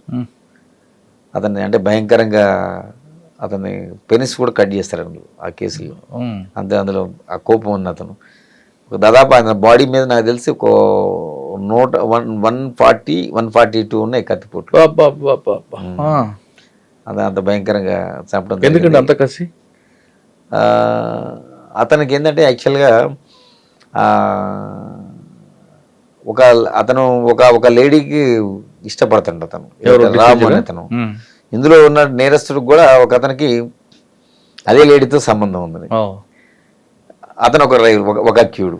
ఇంకొక అక్యూడ్ ఏంటంటే వీళ్ళందరూ కూడా అక్కడ మన మన హైదరాబాద్ అవుట్స్కట్స్లో సైబరాబాద్ లిమిట్స్లో అతను ఈ రాము అని ఇంకా వాళ్ళకి వేరే గ్యాంగ్, అతను వేరే స్టేట్ అంటే ఆంధ్ర నుంచి ఉన్నారు అక్యూళ్ళు, మన విజయనగరం నుంచి ఉన్నారు, తర్వాత వెస్ట్ గోదావరి నుంచి కూడా ఉన్నారు అందులో పార్టిసిపేట్ అక్యూళ్ళు. వీళ్ళందరూ అక్కడ తాడాట అని ఒక ఆట ఆడతారు గేమ్ అక్కడ. అలా ఆ గేమ్ ఆడినప్పుడు వీళ్ళందరూ మామూలు గేములు వసూలు చేసుకుంటుంటారు అక్కడ ఆ తాడాట అన్నప్పుడు అక్కడ ఆ విషయంలో వాళ్ళు డిస్ప్యూట్ అయ్యి ఈ రామ్ అని అతను వాడిని కొట్టిండు, బాగా కొట్టిండు. అంటే ఆల్మోస్ట్ వాడు డెత్ అవుతుండే అందులో ఉన్న ఒక అక్యూడు. అది అతను వాడు మనసులో పెట్టుకున్నాడు, నా బాడీ అంతా డ్యామేజ్ చేసి నా ప్రొఫెషన్ ఏదైతే తాడాట ఉంటుందో వాడిని అక్కడ ఆడకుండా రైవలరీ తోటి ఎలగొట్టిండు. అవన్నీ మనసులో పెట్టుకుని అతను ఎట్లా ఆయన చంపాలని గత 3-4 ఏళ్ళ నుంచి ప్రయత్నం చేస్తాడు. ఇతను కూడా వీళ్ళందరూ ఆ లేడీ ఇంటికి వచ్చేటోళ్ళు సోకాళ్ళుగా రివీల్ చేయడం, కానీ వచ్చినప్పుడు వాళ్ళు ఫ్రెండ్స్ ఎట్లయినా అతను చంపాలని ప్లాన్ వేసుకుంటారు. కలిపింది అమ్మాయి. Yes, exactly. కలిపిన తర్వాత అతను ఒకరోజు ఇంటికి, అంటే అతను ఎప్పుడు వచ్చినా ఒక 4-5 నెంబర్ పెట్టుకొని వస్తాడు. లేడీ దగ్గరకు వస్తుంది కాబట్టి సింగిల్గా వచ్చినారు. జనరల్గా అతను మర్డర్ చేసే అవకాశం వాళ్ళకి దొరకట్లేదు. ఇతనికి ఉన్న వీక్నెస్ ఇది ఉన్నది కాబట్టి అక్కడికి వచ్చింది కాబట్టి ఆ రోజు సింగిల్గా వచ్చింది కాబట్టి వీళ్ళు కూడా చాలా ప్లాన్గా వస్తారు. అంటే 15 మంది అంటే నాట్ ఎ జూబ్, ఎందుకంటే జూబ్లీస్ అనేది ఇంపార్టెంట్. ఇక్కడ ఇంతమంది వచ్చి అటాక్ చేసి కాబట్టి మనం ఆ రోజు ఏదైతే సంఘటన జరిగిందో ఇమీడియట్గా వచ్చేసి మనం వాళ్ళు ఎటువంటి అటు పారిపోతారు. మనం సైంటిఫిక్గా ఆ నైటే మనం పికప్ చేయడం జరిగింది మెయిన్ అక్యూల్ని. ఓకే, 5 o'clock లోపల పికప్ చేసి అరెస్ట్ చేసి వాళ్ళకి దొరికాడండి. మెయిన్ అసలు సాధారణంగా కింద వాళ్ళు దొరుకుతారు కదా, పైన దొరకడు కదా. దొరికింది మాకు. మా ప్రయత్నంతో మా ఇన్స్పెక్టర్ ఫిలింనగర్ ఇన్స్పెక్టర్ ఉండే అప్పుడు శ్రీనివాస్ అని, ప్రజెంట్ ఉన్నాడు ఆయన ఇప్పుడు కూడా. అతను తర్వాత జూబ్లీస్లో కూడా ఇంకొక ఇన్స్పెక్టర్ ఉన్నాడు వెంకటేశ్వర రెడ్డి అని, ప్రజెంట్ ఉన్నాడు అతను. వీళ్ళిద్దరిని టీమ్స్ వైజ్ చేసి పంపిస్తే మేము టెక్నికల్గా ఇవన్నీ రివీల్ చేస్తాను. టెక్నికల్ పని చేస్తే వాళ్ళు లక్కీగా దొరికారు. మాకు కూడా అప్రిసియేషన్ వచ్చింది. అంటే ఇమీడియట్గా విత్ ఇన్ 13-14 అవర్స్లోనే మేము పికప్ చేసాం. అంటే మర్డర్ అయిన ఒక 5-6 గంటల్లోనే పికప్ చేయడం జరిగింది. మెయిన్ ప్రధాన నిందితులు పికప్ చేసి కేసు కోర్టులో ఉందా? నడుస్తుంది ఇప్పుడు, ట్రయల్ నడుస్తుంది. ఇంకేం గుర్తున్నాడు సార్? కానీ జూబ్లీహిల్స్ లో కేసులో ఒకటి పిలిచారనుకోండి, బాగా ప్రెజర్ వచ్చింది అన్నది కేసే ఉందా? అట్లే ఉంది కానీ వస్తుంది, మనం చెప్తే కన్విన్స్ అవుతారు. అట్లేదు ఉంటుంది, ప్రెజర్ ఉంటుంది, కానీ మనం కూడా వాళ్ళకి తిరిగి చెప్తే ప్రజలు అవుతాయి. కానీ ఎక్కువ పబ్బులు అని ఉంటాయి కదండి, పబ్బులతో డిస్టర్బెన్స్ ఎక్కువ ఉంటుంది. ఒకవైపు పబ్బుల నుంచి డబ్బులు వస్తున్న ఆరోపణలు ఉంటాయి, పబ్బులు పట్టుకోలేదు మీ ఆఫీసర్లు అక్షంతలు ఉంటాయి, పబ్బుల్లో గొడవలు అవుతుంటాయి. ఇదంతా ఎలాగండి, ఆ కల్చర్ని ఎలాగ మీరు అడ్జస్ట్ అయ్యారు? లేదు, మా పైన ఆఫీసర్స్ కూడా స్ట్రిక్ట్ మానిటరింగ్ ఉంటుంది, మాతో పాటు టాస్క్ ఫోర్స్ ఉంటుంది, మా సిపి గారు కానీ మా డీసీపీ గారు కానీ వీళ్ళందరూ మానిటరింగ్ చేస్తుంటారు. ఆ టైమింగ్స్ ఉంటాయి, స్పెసిఫిక్ టైమింగ్స్. మనం మామూలుగా Friday, Saturday 1 o'clock దాకా, మామూలు మిగతా రోజుల్లో మనం Sunday 12 o'clock ఉంటుంది. ఆ టైమింగ్ స్ట్రిక్ట్గా అన్నీ బంద్ చేశారు, అట్లేం లేదు. స్ట్రిక్ట్గా వాడికి ప్రజెంట్ కాన్సెల్ పోతాడు. కొన్ని పబ్బులు కొంతమందికి ఇస్తాం. కానీ అప్పుడులోనే పబ్బుల్లో టైంకి నడకపోవడం వల్ల డబ్బుల కోసం ఆశించే ఒక ఇన్స్పెక్టర్ కూడా దొరుకుతారు, సస్పెండ్ అవుతారు కదా. అది మాకంటే ముందు అది జరిగింది. అది జరిగింది. ఇప్పుడు ఈ మధ్య కాలంలో అయితే అట్లాంటిది ఏం లేదు సంఘటన. అది సిన్సియర్గా అన్ని పబ్బులు బంద్ చేయటం, టైమింగ్స్ బంద్ చేయటం, మనకి పెద్ద సంఘటనలు కూడా ఏం జరగలేవు నాకు తెలిసి అయితే. మరి ఎక్కువ కాలం పనిచేయకుండా మరి ట్రాఫిక్ ఎందుకు వచ్చారు? ఎక్కువ అంటే మా డిపార్ట్మెంట్ ట్రాన్స్ఫర్స్ అనేది సర్వసాధారణం. కానీ 2 years చేయలేదు కదా మీరు? చేయలేదు, మనకి ఇది ఇచ్చారు కాబట్టి ఇది చేస్తున్నాం ఇప్పుడు అంతే. సార్ ఆల్మోస్ట్ 1 year గా వచ్చింది ఇది కూడా. లాండన్ ట్రాఫిక్ వచ్చారు. అవును, పంజగుట్ట. ఇక్కడ కూడా మీకు ప్రెజర్ ఎక్కువ ఉంటుంది. ఇది జనరల్గా పంజాగుట్ట అంటారు, చాలా మంది పంజాగుట్ట అంటారు. ఇది ట్రాఫిక్ వెస్ట్. ఇది వెస్ట్ అంటే మనకి వెస్ట్ జోన్ మొత్తం వస్తుంది. కూర్చోటం బట్టి మేము పంజాగుట్టలో ఉంటాయి. ఓకే. ఈ ట్రాఫిక్ దీంట్లో నాకు వచ్చి ఎస్ఆర్ నగర్ మీకు ఐడియా ఉంటుంది, పంజాగుట్ట ఉంటుంది, బంజారీల్స్ ఉంటుంది, జూబ్లీస్ ఉంటుంది. సార్ ఈ 4 కూడా సిటీకి పెద్ద హెడేక్ అండ్ పోలీస్ స్టేషన్లు. ఎక్కడ ఏ మూవ్మెంట్ సిటీలో జరగాలి ఈ 4 పోలీస్ లిమిట్స్లో ముఖ్యంగా పంజాగుట్ట. ఒకవైపు వివిఐపి మూవ్మెంట్ ఉంటుంది, ఒక పబ్లిక్ ఉంటుంది, ఇంకా పీక్ స్టేజ్లో అసలు చెప్పలేని బాధ ఉంటుంది. ఒకసారి ఒక జామ్ అయిందంటే 2-3 కిలోమీటర్లు ఈజీగా ఆగిపోతుంది. ఎలాంటి దీన్ని కంట్రోల్ చేస్తున్నారు ఇక్కడ? మెయిన్ నేను ఫస్ట్ మీకు అడిగాను, మీకు పబ్లిక్ ట్రాఫిక్ సెన్స్ ఉందా లేదా? ఉన్నది, హైదరాబాద్లో ఉన్నది. నేను వేరే సిటీస్ కూడా నాకు ఐడియా ఉన్నది, తిరిగాను. మనం అనుకుంటాం కానీ హైదరాబాద్లో మంచిగా ఉన్నది. ఇంతకుముందు మా సిపి ఆనంద్ సార్ కూడా చాలా ఎక్స్పీరియన్స్డ్ థింగ్, ఎందుకంటే ఆ సార్కి ట్రాఫిక్ మీద చాలా ఆయనకి ట్రాఫిక్ లో 4 years చేశారు. ఎస్ ఎగ్జాక్ట్లీ అవగాహన ఉంది, మాకు చాలా వ్యాలిడ్ పాయింట్స్ చెప్తారు. అదేవిధంగా మా ట్రాఫిక్ అడిషనల్ కమిషనర్ విశ్వప్రసాద్ గారు, అదేవిధంగా ప్రజెంట్ డీసీపీ గారు రాహుల్ రెడ్డి గారు, వీళ్ళందరూ కూడా టీం వర్క్. మాకు ఏదన్నా సజెషన్స్ తనకున్న ఎక్స్పీరియన్స్ తోటి మీకు వాళ్ళ సుపీరియర్స్ ఎలాంటి గైడెన్స్ ఇచ్చినా మీరు ఇంప్లిమెంట్ చేసినా పబ్లిక్ సపోర్ట్ లేకపోతే మీరు ఏం చేయగలరు? ఉన్నది, అట్లేం లేదు, పబ్లిక్ సపోర్టు కూడా ఉన్నది. ఎందుకంటే అవేర్నెస్ ప్రోగ్రామ్స్ మనం చాలా ఆర్గనైజ్ చేయడం జరుగుతుంది. ఫర్ ఎగ్జాంపుల్ మీరు అన్నారు ఇంతకుముందు కొన్ని విషయాలు, ఇప్పుడు రైనీ సీజన్ చాలా డేంజర్, మిగతా సీజన్ల కంటే కూడా. రైనీ సీజన్ తీసుకుందామండి, వర్షం పడిందంటే ముందు నిమ్స్ జామ్ అవుతుంది, అవును, మీకు పెద్ద ప్యాక్ కనిపిస్తుంది, మరి ఎలా దాన్ని కంట్రోల్ చేస్తాం? అవును, ఈ మధ్య గారు మన ఈ నూతన ప్రభుత్వం వచ్చిన తర్వాత సీఎం గారు కొంత ఇనిషియేషన్ తీసుకున్నారు. ఇప్పుడు మనకి నిమ్స్ దగ్గర మీరు అన్నారు కదా, ఆ కేసీపీ అని ఉంటుంది, అదే రాజ్భవన్ ముందు ఉంటుంది. అవి పెద్ద, ఇప్పుడు సీఎం సార్ రావడం వచ్చిన తర్వాత అవి చూసి అక్కడ వాటర్ హెవీగా వచ్చిన తర్వాత అంతా దానికి ఏం చేసిన కనెక్టివిటీ పెద్ద మీకు తెలియదు, చాలామంది తెలియదు. అది ఇప్పుడు నెక్స్ట్ రైనీ సీజన్లో అట్లా అయ్యే అవకాశం ఉండదు, ఎందుకంటే సంపు కట్టారు, చాలా పెద్ద హెవీ సంపులు కట్టారు మీ కేసీపీ కింద అండర్ గ్రౌండ్ కట్టి, వర్షం నీరంతా వచ్చి అది కనెక్టివిటీ అయ్యి మళ్ళీ హుస్సేన్ సాగర్ పోయేటట్టు అండర్ గ్రౌండ్ పైపులు కూడా వేయడం జరిగింది. తర్వాత సెక్రటేరియట్ దగ్గర కట్టారు. మీరు అయితే ఈ సంవత్సరం ప్రాబ్లం ఉండదు అంటున్నారు. అది అమీర్పేట కూడా సేమ్ ప్రాబ్లం ఉంటుంది, కొంచెం ముందుకు వెళ్ళక ఈఎస్ఎస్ సేమ్ ప్రాబ్లం ఉంటుంది. అమీర్పేట మనకి ఉన్నది, ఫర్ ఎగ్జాంపుల్ అమీర్పేట మీరు అన్నది కరెక్ట్, అది యూసుఫ్ కూడా వచ్చేది ఉంది కదా, అది మైత్రివనం దగ్గర కూడా మనకి అవుతుంది. అక్కడ మైత్రివనం కన్నా ముందు మీకు అమీర్పేట బస్ స్టాండ్ దాటిన తర్వాత ఒకటి ఉంటుందండి. అమీర్పేట అంటే టువర్డ్స్ మీరు ఎర్రగడ్డ వైపు అన్నారా, ఇటు అమీర్పేట నుంచి పంజాగుట్ట వైపు? పంజాగుట్ట వైపు మీకు అక్కడ అది మేజర్ ఏముండదు, తొందరనే పోతే మనకి కింద అటు కూడా లిటిల్ బిట్ కట్టారు సంపులు. అక్కడ కూడా మైత్రివనం దగ్గర కూడా మనకి హర్ష మెస్ అవన్నీ ఉంటాయి, అక్కడ కూడా మనం కింద లిటిల్ బిట్ సంపులు కట్టారు. ఇప్పుడు ఇది వచ్చిన తర్వాత హోల్స్ తీసి అవి, అంటే టైం పడుతుంది కానీ బట్ అప్ టు అంత ఇష్యూ ఉండకపోతే అనుకుంటాను నేను.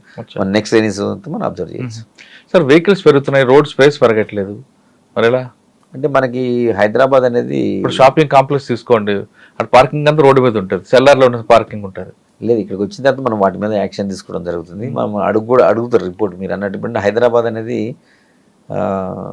ఎప్పుడు అప్రతిహతంగా పెరిగిపోతుంది సిటీ అనేది. మనకి సైబరాబాద్ కనెక్షన్, ఫర్ ఎగ్జాంపుల్ మనకి జూబ్లీస్ నుంచి ఇప్పుడు కేబుల్ బ్రిడ్జ్ వచ్చిన తర్వాత మెజారిటీ వెహికల్స్ మనకి అటు వెళ్తున్నాయి. ఇది కనెక్టివిటీ సైబరాబాద్కి హైదరాబాద్కి. మీరు అన్నట్టు హైదరాబాద్లో క్రక్స్ ఇదే, ఈ 4 PS లిమిట్సే. ఏది ఎస్ఆర్ నగర్ కానీ జూబ్లీ కానీ పంజాగుట్ట, అంటే విఐపి మూవ్మెంట్. మన ప్రైమ్ మినిస్టర్ గారు వచ్చినా ఇటే వస్తారు, రాజ్భవన్కి వస్తారు, ప్రెసిడెంట్ గారు వచ్చినా ఇక్కడికి వచ్చారు. నేను ఇవన్నీ చేసిన బందోబస్తులు మేము. తర్వాత సీఎం గారిది రెగ్యులర్గా మూవ్మెంట్ ఉంటుంది, గవర్నర్ గారు ఉంటుంది. అవి కాక కూడా వేరే స్టేట్ సీఎంస్ కూడా వస్తారు రిగార్డింగ్ హాస్పిటల్స్ వాటి మీద. మీరు అన్నట్టు హబ్ ఇది, చాలా హబ్, చాలా ఇంపార్టెంట్. ఇక్కడ కూడా ఎప్పుడు మనం స్టాఫ్ని అప్రమత్తంగా వస్తాం మేము. ఈ సిగ్నల్స్ కూడా మనం మీరు అన్నట్టు స్టాప్ లైన్స్, తర్వాత ఈ ఓవర్ స్పీడింగ్, తర్వాత సిగ్నల్ జంపింగ్, వీటన్నిటి మీద కూడా మనం రెగ్యులర్గా వాచ్ పెడుతున్నాం, ఫైన్స్ వేస్తున్నాం. పబ్లిక్ కూడా అవేర్నెస్ కొన్ని ప్రోగ్రామ్స్ మనం కండక్ట్ చేయడం జరుగుతుంది. దాంతో మనకి ఈ విఐపి మూమెంట్స్లో కూడా అప్పటి లెక్క పాత రోజుల లెక్క మనం ఆపుతాం. ఈ సీఎం గారు వచ్చిన తర్వాత స్పెసిఫిక్గా సిపి గారు చెప్పడం జరిగింది, విఐపీస్ ఎవరు కూడా అంటే అంతకుముందు మొత్తం కంప్లీట్ ఆపేది, అట్లా కాకుండా ఇప్పుడు సెమీ గ్రీన్ చేస్తున్నాం. కొన్ని వెహికల్స్ ఉంటూనే ఉంటాయి వాళ్ళ రూట్లో కూడా.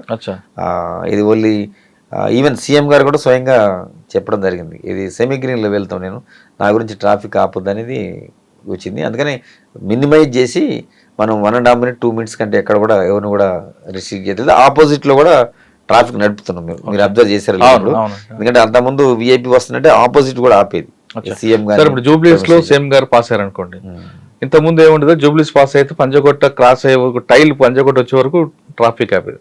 ఇప్పుడు ఎక్కడ ఆపుతున్నారు, ఎన్ని కిలోమీటర్ ఆపుతారు, ఎన్ని కిలోమీటర్ దానికి ఓపెన్ చేస్తారు? ఫర్ ఎగ్జాంపుల్ మనం సీఎం గారు జూబ్లీ చెక్ పోస్ట్ పాస్ అయ్యారు. ఎగ్జాక్ట్లీ నేను అదే చెప్పబోతాను మీకు. సీఎం గారు అక్కడ లెఫ్ట్ అయింది అనుకోండి, ఇక్కడ జూబ్లీస్ లో రెసిడెన్స్ దగ్గర అక్కడ కేబుల్ బ్రిడ్జ్ ఉంటుంది, దాన్ని ఆపుతాం. జస్ట్ ఆయన 45 జంక్షన్ ర్యాంక్లో అది రిలీజ్ చేసేస్తాం. అతను 45 జంక్షన్ నుంచి సీఎం సార్ కాన్వాయ్ మనం ఫర్ ఎగ్జాంపుల్ చెక్ పోస్ట్ వచ్చింది అనుకో, ఆ 45 రిలీజ్ చేస్తాం బ్యాక్ ఏమంటే జస్ట్ ఆహా. చెక్ పోస్ట్ నుంచి అతను ఎన్టీఆర్ భవన్ రాంగులనే కాన్వాయ్ మేము మళ్ళీ ఇది ఇక్కడ వెనక కరెక్ట్. ఎన్టీఆర్ భవన్ రాకముందు పంజగూడకు ఆపుతారా, ఎన్టీఆర్ భవన్ వరకు ఆపుతారా? ఎన్టీఆర్ భవన్ వరకు ఆహా. ఎన్టీఆర్ భవన్ వరకు అంటే ఒక్కొక్క జంక్షన్ ఆపుతున్నాం అచ్చా. ఇంతకుముందు 4-5 జంక్షన్ ఆగి ఉండేది. ఎగ్జాక్ట్లీ 4-5 జంక్షన్లు నాకు తెలిసి ఒక 10-15 నిమిషాలు ఆపిదాం. ఇప్పుడు నాట్ 1.5 minute 2 minutes అంతే. అది కూడా జంక్షన్ టు జంక్షన్. అంటే సేమ్ గారు కూడా కోఆపరేట్ చేస్తున్నారు బాగా ఎందుకంటే ప్రజలు బాగా ఇబ్బంది పడుతున్నారు. దీన్ని ఆపటం వల్ల మినిమైజ్ చేయాలి. అవసరమైతే నేను ట్రాఫిక్లో కూడా పోతాను ఒక్కోసారి. సార్ మమ్మల్ని ఎప్పుడైనా ట్రాఫిక్లో వెహికల్స్ వచ్చినా కానీ సీఎం గారు అది సార్ ఇప్పుడు ఉదయం 8 గంటలకు డ్యూటీ ఎక్కారు మీ వాళ్ళు. అసలు ట్రాఫిక్ పోలీస్ అనేది ఫేస్ ఆఫ్ పోలీస్. ఫస్ట్ మనం అక్కడ నుంచి స్టార్ట్ అవుద్ది. మిగతా లా అండ్ ఆర్డర్ అనేది సెకండరీ ఉంటారు. Face of police and traffic. అటువంటి ట్రాఫిక్ వాళ్ళకి మీ మెన్ గురించి పొద్దున్న డ్యూటీకి మధ్యాహ్నం 8 hours దాటిన తర్వాత 8 hours దిగిపోవడానికి ఉంటుంది. వాళ్ళు ఒక్కొక్కసారి 12 గంటలు చేస్తారు, 14 గంటలకు చేసే రోజులు కనిపిస్తాయి. వాళ్ళకి ఫస్ట్ వచ్చినప్పుడు ఉన్నంత బలం క్రమేపీ తగ్గుతుంది. ఏ మనిషికైనా తగ్గుతుంది, అందులో వాళ్ళకి ఇంకా ఎక్కువ తగ్గుతుంది. రకరకాల హారన్లు, రకరకాల వ్యక్తులు, రకరకాల మనుషులు, ఆర్గ్యుమెంట్స్. వాళ్ళు లాస్ట్ స్టేజ్కి వచ్చిన తర్వాత ఏదో ఒక వ్యక్తి చిన్న తప్పు చేశాడు అనుకోండి, వెంటనే వాళ్ళకి ఛార్జ్ మేము ఇవ్వడం ఎంతవరకు న్యాయం అంటారు? అంటే ఇప్పుడు మనకి ఏంటంటే ఇప్పుడు మిగతా ఇప్పుడు అదే చెప్తున్నాను. ఇప్పుడు లా అండ్ ఆర్డర్లో ఉన్నది అనుకోండి, టైమింగ్స్ ఏమి ఉండదు. ఏదైనా ఇష్యూ అయితే ఇమీడియట్గా ఎనీ టైం రావాల్సింది. ఇక్కడ మన ట్రాఫిక్ ఏంటంటే మీరు అన్నట్టు కొంత సిపి గారు అది ఆలోచన చేసుకొని వాళ్ళకి ప్రభుత్వాన్ని కన్విన్స్ చేసి 30% శాలరీ కూడా వాళ్ళకి ఎక్కువ. మార్నింగ్ 8 to 2 o'clock ఉంటుంది వాళ్ళకి డ్యూటీ. తర్వాత వాళ్ళు దిగి వెళ్ళినంటే నెక్స్ట్ డే 2 o'clock అవుతుంది. అంటే మధ్యలో రెస్ట్ కూడా దొరుకుతుంది వాళ్ళకి. కాబట్టి ఏంటంటే ప్రజలకి లాభం చేకూర్చాలంటే వాళ్ళకి రెస్ట్ కూడా చూసుకుంటా మనము సిగ్నల్స్ మీదే ఎక్కువ డిపెండ్ అవుతుంది. Signals functioning important. వీళ్ళు చేసుకుంటుంటారు. ఒకవేళ వీళ్ళున్నాక మనం దానికి తగ్గట్టు మనం అంబరిలాస్ ఈసీపీ గారు ఆలోచన అంబరిలాస్ కూడా కొన్ని ఎరెక్ట్ చేయడం జరిగింది. ఏదైనా కావాలన్నా కూడా దాంట్లో కూర్చొని కరెక్ట్ సార్. మీరు ఎంత చేసినా మంచినీళ్ళు, వాటర్, సమ్మర్లో అయితే వాటర్ బాటిల్ ఇస్తారు, గ్లూకోన్ బాటిల్ ఇస్తారు, బటర్ మిల్క్ కూడా ఇస్తారు, అన్నీ ఇస్తారు. కానీ ఉదయం 8 గంటలకు వచ్చినప్పుడు అంత ఓపికగా ఉన్న ఆయన క్రమేపీ తగ్గుతుంది. ఏ మనిషికైనా తగ్గుతుంది. ఆ టైంలో వచ్చి ఒక ప్రతి వెహికల్ కూడా ఆపితే ఆర్గ్యుమెంట్ ఎక్కువ ఉంటుంది. ఆర్గ్యుమెంట్లో ఎక్కడో కొంచెం బరస్ట్ అవుతారు. అది పట్టుకొని వెంటనే ఛార్జ్ మెమో ఇస్తే వాళ్ళ మొరాలిటీ దెబ్బతింటది కదా. ఛార్జ్ మెమో ఏమి ఇయ్యరు. అంటే కంప్లైంట్ చేస్తే దాంట్లో ఇంటెన్సిటీ చూస్తాం మనం. అతను యాక్సిడెంటల్గా అనడా లేకపోతే వేరే విధంగా బిహేవ్ చేసిండా, ఆ ఇద్దరు సందర్భాన్ని మనం విచారణ చేయమంటారు మమ్మల్ని కూడా. అట్లా ఉన్నప్పుడే మనం ఫెరోషియస్ ఉన్న వాళ్ళనే మనం యాక్షన్ తీసుకుంటాం. కానీ ఏదో మీరు అన్నట్టు కొంచెం అలసిపోయి కావాలని ఇంటెన్షనల్గా ఇబ్బంది పెట్టకుండా యాక్సిడెంటల్గా అయినప్పుడు మనం కూడా సాఫ్ట్గా తీసుకుంటాం. వచ్చిన వ్యక్తి ప్రతి వెహికల్ కూడా ఆపగానే ముందు ఆర్గ్యుమెంట్ చేస్తాడు కదా, తప్పు ఒప్పుకొని మాట్లాడు. నీ పేరు నువ్వు ఏ పోస్ట్ నీకు ట్రాన్స్ఫర్ చేస్తా, ఇన్ని రకాలుగా అన్ని ఇరిటేషన్ తెప్పిస్తాడు. పోలీస్ అన్నప్పుడు పేషెన్స్. మీకు ఇటువంటి సంఘటనలు ఎదురయ్యా? జరుగుతుంది. ఆర్గ్యుమెంట్ చేస్తారు. కంట్రోల్ చేస్తారు. చేసినప్పుడు మేము ఎప్పుడు చెప్తాం మా స్టాఫ్ కూడా, ఎప్పుడు కూడా స్మైలింగ్ ఫేస్ తోటి ఆన్సర్ చేయండి. వాళ్ళు మనకు శత్రువులు కాదు కదా, వాళ్ళు వైలేటర్స్, వాళ్ళు నేరస్తులు కాదు. మా సిపి సార్ పైన చెప్తాడు, నేను కూడా చెప్తా. వాళ్ళంతా రూల్స్ వైలేట్ చేస్తున్నారు, but they are not offenders. బేసికల్గా మనం ఆ కోణంలో వాళ్ళని చూడాలి. ఎవరైతే ఆర్గ్యుమెంట్ చేసే వాళ్ళు దే ఆర్ నాట్ అఫెండర్స్, నేరస్తులు కాదు. మీకు ఈ వర్డ్ అర్థమై ఉంటుంది. అవును, వాళ్ళు ఓన్లీ వైలేటర్స్. వైలేట్ చేస్తున్నారు కాబట్టి వాళ్ళని మనం ఎడ్యుకేట్ చేయాలి. మీరు కొంచెం సాఫ్ట్ కార్నర్ వెళ్తారు. వైలేటర్స్ కాదు, వాళ్ళు ఎఫెండర్స్ కాదు, ఓన్లీ వైలేటర్స్. ఇవాళ వైలేటర్ రేపు ఎఫెండర్ అవుతాడు కదా. అయితే అట్లాంటి దాంట్లో మనం కేసు రిజిస్టర్ చేపిస్తాం, మనం దేశంపై కంప్లైంట్ లాడ్జ్ చేపిస్తాం. అన్నెసెసరీగా మనం ఫిజికల్గా ఎవరైనా అటాక్ చేసి, ఫర్ ఎగ్జాంపుల్ మీరు డ్రంక్ అండ్ డ్రైవ్ ఉంటుంది, పోలీస్ మేజర్గా మోర్ ఇంపార్టెంట్. డ్రంక్ అండ్ డ్రైవ్లో కూడా కొంతమంది మీరు అన్నట్టు ఆ కోణంలో బాగా ఇబ్బంది పడతారు, హై లెవెల్ పోతారు. పోయినప్పుడు అందుకనే మాకు అందరు కూడా కెమెరాస్ ఉంటాయి, బాడీ ఓన్ కెమెరాస్ ఉంటాయి. అందులో రికార్డ్ అవుతుంది ప్రతిదీ. ఎగ్జామిన్ చేస్తాం. అతను తాగిన దిగిపోయిన తర్వాత అతనికి తెలిసిపోతుంది అంతా. అప్పుడు కొద్దిసేపు సార్ ఒక సంగతి చెప్పండి, ముందు తాగినప్పుడు ఆవేశం నుండి తాగిన తర్వాత దిగిపోయిన తర్వాత ఎలా మాట్లాడు అంటే పేరు రివీల్ చేయకుండా చెప్పండి ఒకటి. నేను చూసిన పెద్ద వాళ్ళు కూడా మంచిగా. నేను రీసెంట్గా ఒక డాక్టర్ చూసిన, అతను డాక్టరే. 31st అప్పుడు దొరికిండు.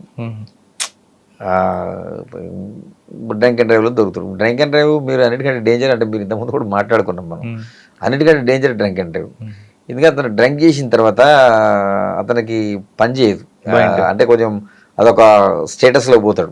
అప్పుడు డ్రైవ్ చేస్తే ఇప్పుడు నా పిల్లలు ఉండొచ్చు, మీ పిల్లలు ఉండొచ్చు, మన కుటుంబ సభ్యులు ఇంకెవరైనా కావచ్చు, వాళ్ళు ఏం చేయని తప్పుకి ఇతను చేసిన ర్యాష్ డ్రైవింగ్ తోటి బలైపోతే ఒక లైఫ్ పోతుంది. మనిషి ఇంకేదైనా మనం తెచ్చేది కదా, లైఫ్ అనేది తెచ్చేయలేము. అందుకనే ప్రభుత్వాలు కూడా ఆలోచించి డ్రంక్ అండ్ డ్రైవ్ సీరియస్ స్ట్రిక్ట్గా ఇంప్లిమెంట్ చేస్తున్నారు. కాబట్టి నేను చెప్తున్నా, చదువుకున్న వాళ్ళు, ఎడ్యుకేటెడ్, అంత నాలెడ్జ్ ఉన్న వాళ్ళు కూడా కొన్ని తప్పులు చేస్తుంటారు. అతను ఇట్లా చేస్తుంటారు కొంతమంది. ఏంటంటే అక్కడ దాకా డ్రైవింగ్ చేసుకుంటూ వస్తారు. వచ్చిన తర్వాత ఆ పోలీస్ ఆడు చెక్ చేస్తుందంటే అమ్మటే వాళ్ళ వైఫ్ను కూర్చోబెడతారు దాగపోతే. చేంజ్ చేస్తాడు, చేస్తారు. మేమేం చేస్తామంటే జనరల్గా మేము వీళ్ళు ఏమనుకుంటారంటే ఇక్కడే చెక్ చేస్తున్నారు అనుకుంటారు, కానీ మేము సీక్రెట్ వెనక కూడా పెడతాం. కొంతమంది పబ్లిక్లో కొంతమంది అక్కడ కెమెరా ఇచ్చి పెడతాం. అట్లా వచ్చి మా 100 మీటర్లకు అవతల రెండు పెడతాం. అది తెలియదు. అది అంటే నేను ఇంతకుముందు నక్సలిజం కూడా ఎక్స్పీరియన్స్ చెప్తాను కదా, అట్లా వెహికల్ చెకింగ్ చేసినప్పుడు మేము ఆ దూరంగా కూడా పెడతాం, వెనకాల కట్ ఆఫ్ అంటారు దాన్ని, ఆ కట్ ఆఫ్ లో కూడా పెడతాం. వీళ్ళకి అవేర్నెస్ ఉంటుంది కదా, వచ్చి టక ఆర్గ్యూ చేస్తాడు. అప్పుడే నేను నడపలేదు బండి, మా వైఫ్ నడిపింది, అది జరిగింది. నిజంగా నా వైఫ్నే పెట్టింది పాపం. అట్లా ఒకటి కాదు, చాలా చూసి నేను. అయితే దొరికిన తర్వాత నేను నో సార్ నేను నడపలేదు అంటాడు. మనం బాబు మీరు డాక్టర్ గారు మీరు నడిపారు, ఎందుకు అబద్ధం ఆడతారంటే లేదు సార్ అంటాడు. వాళ్ళ పైన మా సుపీరియర్ ఆఫీసర్ కూడా కంప్లైంట్ చేస్తారు. వాళ్ళు కూడా మా వాళ్ళు ఏమైనా తప్పు పెట్టారని వాళ్ళకి డౌట్ ఉంటుంది. ఇవాళ రేపు టెక్నికల్ ఆధారాలు ఉన్నాయి. ఫర్ ఎగ్జాంపుల్ మనం ఏం చేస్తాం, సీసీ ఫుటేజ్ కలెక్ట్ చేస్తాం. ఇప్పుడు అతను జర్నీ ఎక్కడ స్టార్ట్ అవుతుంది, ఒక హోటల్ నుంచి స్టార్ట్ అవుతుంది. ఆ హోటల్ కూడా తెప్పించింది. ఆ హోటల్లో బండి స్టార్ట్ అయినప్పుడు ఎక్కుతాడు కదా వెహికల్, ఎక్కుతాడు. తర్వాత ఇక్కడ మారింది ఉంటుంది కదా, ఇక టెక్నికల్ గా కళ్ళ ముందు చూపించిన తర్వాత అప్పుడు దండం పెడతాడు. తప్పేం సార్ అంటే మరి ఎందుకు జరిగిందేమో జరిగింది, మీరు వైలేట్ చేశారు, మీరు ఇంకా నేరం చేయలే, మీరు వైలేట్ చేసినప్పుడు నేరం చేశారు కదా. అదే అంటాను నేను. మరి ఇది ఏంటి డాక్టర్ గారు, మరి ఇంతమందికి మీరు ప్రాణం పోసింది అంటారు కదా, మరి అంటే సరే సార్ తప్పైంది అని మీ ఒకటి అడిగారు కాబట్టి ఎగ్జాంపుల్, అంటే ఆ లెవెల్ మనుషులు కూడా ఆ టైంలో కొన్ని అట్లా జరిగిన సంఘటనలు. మీకున్న అనుభవంలో అంటే దాదాపు సంవత్సరం అవుతుంది, 1 year ఆల్మోస్ట్. అమ్మాయిలు కూడా తాగి దొరుకుతుంటారు కదా, వాళ్ళతో ఎలాంటి ఇబ్బందులు ఉంటాయి? అంటే జనరల్గా మేలు లేక వాళ్ళు కూడా ఏంటంటే కొంచెం ఆర్గ్యుమెంట్ చేస్తారు, నేను నడపలేదను, నడిపిందను, తాగలేదను, తొందరగా మనం ఊదమని చెప్తాం కదా, వాళ్ళు సహకరించరు. చెప్తాం, మనం హాస్పిటల్కి పంపించి బ్లడ్ శాంపిల్ కలెక్ట్ చేస్తాం. సార్ ఆ టైంలో లేడీ హోమ్ గార్డ్ ఉంటారా? ఉంటారు, కంపల్సరీ ఉంటారు, ప్రతి రోజు కూడా ఉంటారు, నాట్ ఓన్లీ సింగిల్. ఎందుకంటే ఉమెన్ డీల్ చేయాలంటే కంపల్సరీ ఉమెన్ ఉండాలి, వాళ్ళని చెక్ చేయాలన్నప్పుడు ఉమెనే చేస్తారు కంపల్సరీ. కానీ కొంతమంది అమ్మాయిలు తాగిన తర్వాత పోలీసులు మమ్మల్ని అడ్డుకున్నారు, మిస్బిహేవ్ చేస్తారు, ఉల్టా కంప్లైంట్ ఇస్తుంటారు కదండి. అందుకని మన దగ్గర బాడీ ఓవర్ కెమెరాస్ ఉంటాయి కదా, అప్పుడు ఆ కొద్దిసేపు ఆర్గ్యుమెంట్ చేస్తారు. మన కెమెరా చూపించిన తర్వాత వాళ్ళు ఏం మాట్లాడారు, దిగిపోయిన తర్వాత ఎలా ఉంటారండి వీళ్ళందరూ? మందు దిగిన తర్వాత ఎలా ఉంటారు మీ దగ్గర? అప్పుడు బతిలాడుతుంటారు. మందులో ఉన్నప్పుడు కొంచెం తర్వాత పిల్ల తప్పదు కదా, మనం వైలేషన్ చేశారు. సార్ సాధారణంగా మీరు దొరకకుండా తాగిన తర్వాత దొరకకుండా వెళ్ళాలంటే ఏం చేయాలి? అంటే ఎంత తాగమని అర్థం, దొరకకుండా కాదు. యాక్చువల్ BAC ఉంటుంది మనకి. యాక్చువల్గా మనం 35 వచ్చిన దాకా కూడా మనం వాళ్ళని మనం ఏం బుక్ చేయము. 35 ఒక బీరు తాగితే 60 వస్తుంది కదా సార్. అంటే అది బాడీ టు బాడీ వేరియేషన్ వస్తుంది మీరు అన్నట్టు.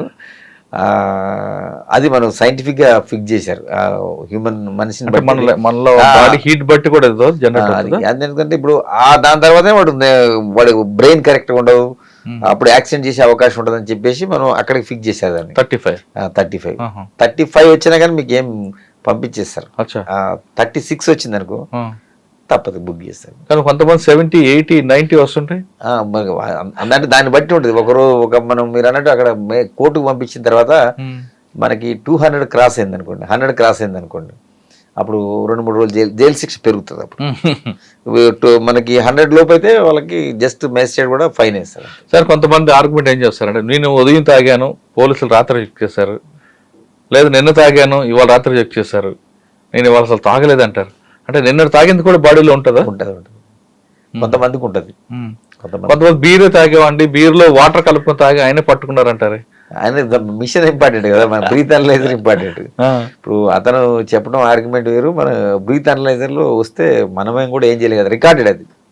ఒకసారి వేసిన తర్వాత మనకి ఆన్లైన్ వెళ్ళిపోద్ది. నేను తర్వాత కొంతమంది ఆర్గ్యుమెంట్ ఏం చేస్తారంటే, భార్య ఇంట్లో తాగితే భార్య కొడుతుంది, బయట తాగితే మీరు పట్టుకుంటారు, మరి ఎక్కడ తాగాలి అని క్వశ్చన్ వచ్చింది. అందుకని మనం చెప్తున్నాం కదా, ఇప్పుడు తాగమని ప్రభుత్వం అనుమతి ఇచ్చింది, కరెక్ట్, ప్రభుత్వానికి ఆదాయం వస్తుంది అంటారు. అది నిజమే. ఇప్పుడు మీరు చెప్పింది వాస్తవమే, కానీ ఇప్పుడు ఏం చేయమని చెప్తున్నా, మనం నువ్వు ఉన్నప్పుడు డ్రైవర్ని ఎంగేజ్ చేసుకోవాలి. అంత డబ్బులు నా దగ్గర ఉంటే నేను ఎందుకు క్వార్టర్ తాగుతానంటాడు. అట్లాంటప్పుడు ఇంట్లోనే తాగాలి. ఇంట్లో తాగితే పెళ్ళం కొడుతుంది కదా.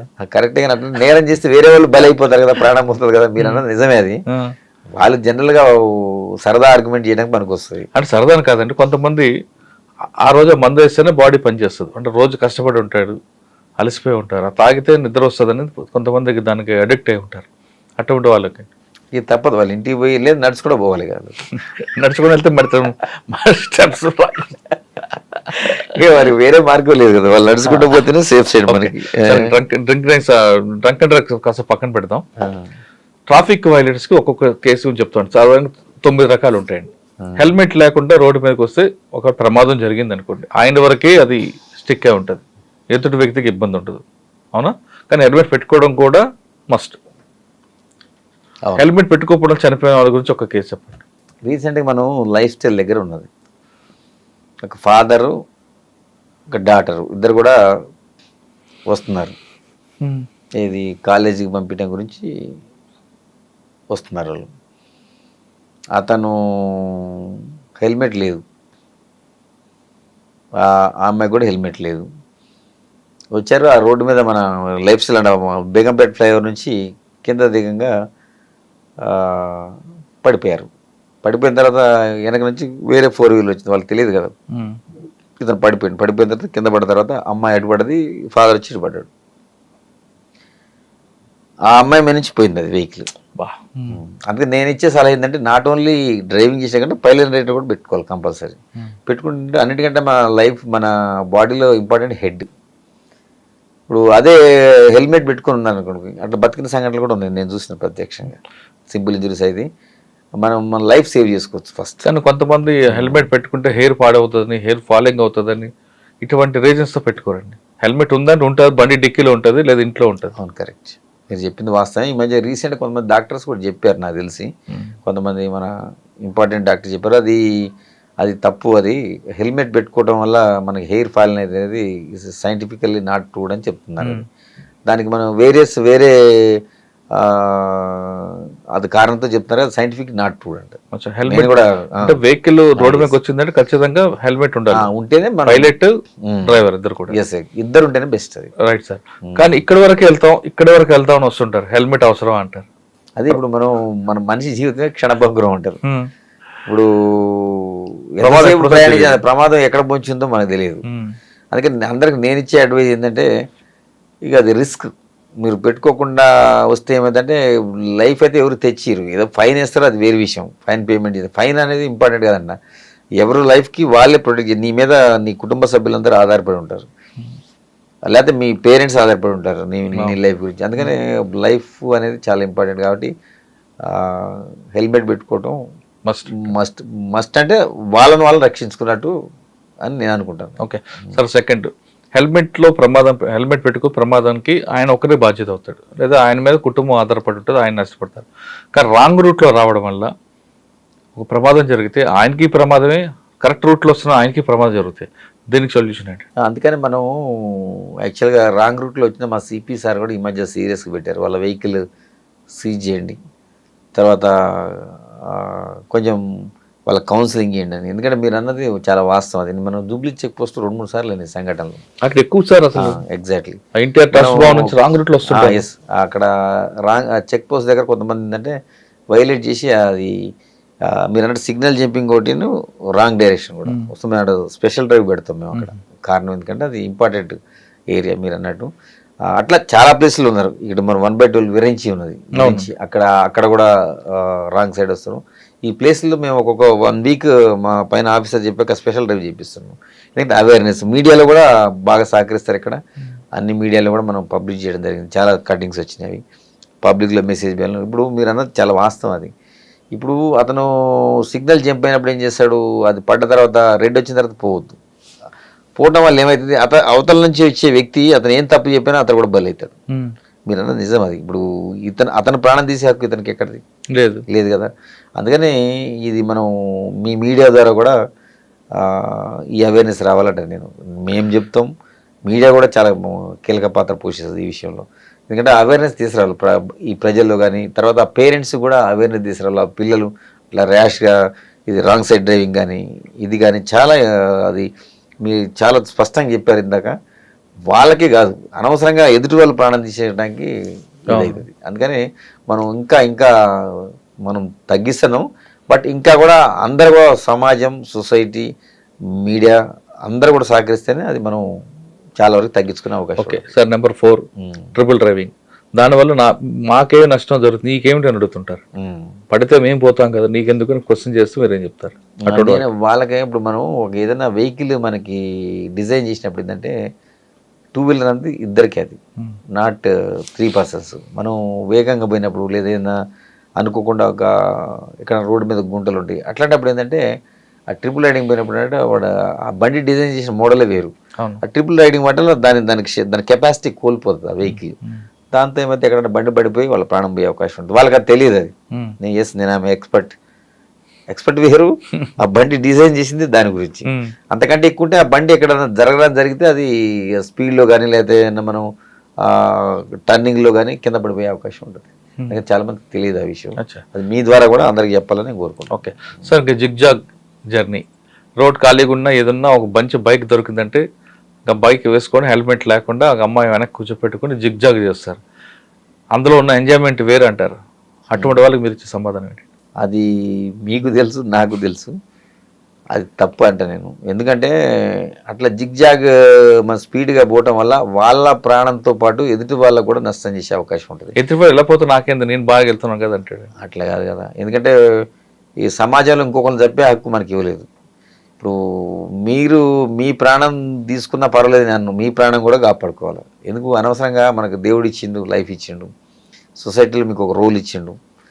ఆ రోల్ నువ్వు పోషించుకోవాలా. నీ తల్లిదండ్రులు హ్యాపీ ఉండాలా, సొసైటీ హ్యాపీ ఉండాలా, మీరు కూడా హ్యాపీగానే ఉండాలి. అది ఉండాలంటే మరి మీరు ఇది తప్పదు, దాన్ని కంట్రోల్ చేసుకొని అట్లాంటి పిచ్చి పనులు చేయొద్దని నేను రిక్వెస్ట్ చేస్తున్నాను మీ ద్వారా కూడా. ఓకే, నెక్స్ట్ కార్ డ్రైవింగ్ తీసుకుందాం.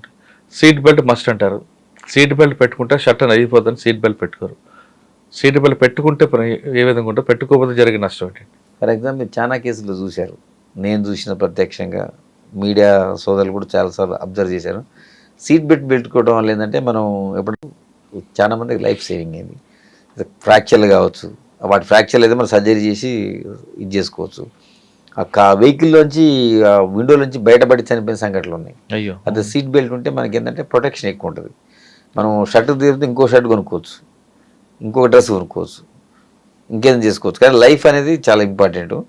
అందుకని ఏంటంటే మనం, నా సలహా ఏంటంటే, నా రిక్వెస్ట్ కూడా ఏంటంటే సీట్ బెల్ట్ పెట్టుకుంటే ఏదైనా ప్రమాదం అనుకోకుండా జరిగింది అనుకోండి ప్రమాదం, అప్పుడు మనం లైఫ్ సేవింగ్కి 90% అవకాశం. అంటే సైంటిఫిక్ బెలూన్స్ ఓపెన్ అవుతాయి. మీకు సీట్ బెల్ట్ పెట్టుకుంటే ఆటోమేటిక్ కనెక్టివ్ ఉంటుంది. లేదా అదర్వైజ్ టెక్నికల్గా అవి ఓపెన్ కావు. అది ఫ్రంట్ కూర్చున్న వాళ్ళకి, నేను బ్యాక్ కూర్చున్న వాళ్ళకి కూడా చెప్తాను. నేను చాలా సంఘటనలో మనకి మన సీట్ బెల్ట్ పెట్టుకున్న వాళ్ళు లైఫ్ సేవ్ కావటం జరిగింది. సార్, కొంతమంది కార్లకి బంపర్లు పెట్టుకుంటారు షో కోసం, కానీ బంపర్ గుద్దితే బండి డ్యామేజ్ కాదు, కానీ స్కానర్స్ పనిచేయడం వల్ల బెలూన్స్ ఓపెన్ అవ్వు. మరి పెట్టుకోమంటారా వద్దంటారా? అదే, అట్లా బంపర్స్ పెట్టుకోవడం కరెక్ట్ కాదు. ఎందుకంటే మన వెహికల్ డిజైన్ చేసింది ఇప్పుడు ఆర్టీఏ కానీ ప్రభుత్వం కానీ కొన్ని అప్రూవ్డ్ ఉంటాయి. ఇవన్నీ ఎక్స్ట్రా ఫిట్టింగ్స్. ఇవన్నీ పెట్టుకోవడం వల్ల ఏంటంటే ఎప్పుడన్నా జరగని చిన్న యాక్సిడెంట్లు అయినప్పుడు కూడా అవి తగలడం వల్ల కూడా ఎక్కువ స్పీడ్తో తగిలి ఎదుటి వాళ్ళకి ఎక్కువ ప్రమాదం జరిగే అవకాశం ఉంటుంది. కాబట్టి మనకి ఏదైతే వెహికల్ డిజైన్ చేశారో దాన్నే ఫాలో కావాలి ప్రతి ఒక్కళ్ళు. ఎందుకంటే ప్రమాదం జరిగినప్పుడు దాని ఇంటెన్సిటీ తెలుస్తుంది. ఓకే సార్, ఇంకా 2 వీలర్ కానీ 4 వీలర్ కానీ సెల్ ఫోన్ డ్రైవింగ్, దీనివల్ల ఎక్కువ అనర్థం ఉంటుంది అంటారా, లాభం ఉందంటారా? సెల్ ఫోన్ డ్రైవింగ్ అనేది చాలా డేంజర్, అన్నిటికంటే కూడా డేంజర్ అది. ఎందుకంటే అప్పుడు మనం 4 వీలర్లో పోతున్నాడు, మనం ఫోన్ మాట్లాడకుండా మన కాన్సన్ట్రేషన్ అంతా దెబ్బతింటుంది. డ్రైవింగ్ మీద ఉండదు, రోడ్డు మీద ఉంటుంది. ఎస్, రోడ్డు మీద ఉండదు. సడన్గా మనకు ఒక వెహికల్ వస్తుంది, ఆ వెహికల్ వచ్చినప్పుడు అప్పుడు ఏం యాక్షన్ తీసుకోవాలో బ్రెయిన్ పనిచేయదు. అది అంటే మన కాన్సన్ట్రేషన్ వేరే ఉన్నది. మనం డ్రైవింగ్ చేసేటప్పుడు ఎంతసేపు ఆల్వేస్ మనం డ్రైవింగ్ మీద కాన్సన్ట్రేషన్ ఉంటే అప్పుడు మనం సేఫ్ సైడ్ ఉంటాం, సేమ్ టైం ఎదుటిలో కూడా నష్టం జరగకుండా ఉంటుంది. సెల్ఫ్ డివైడర్ గుద్దుకున్న వాళ్ళు ఉంటారు, అవతల పోయి పడిన సంఘటనలు ఉన్నాయి.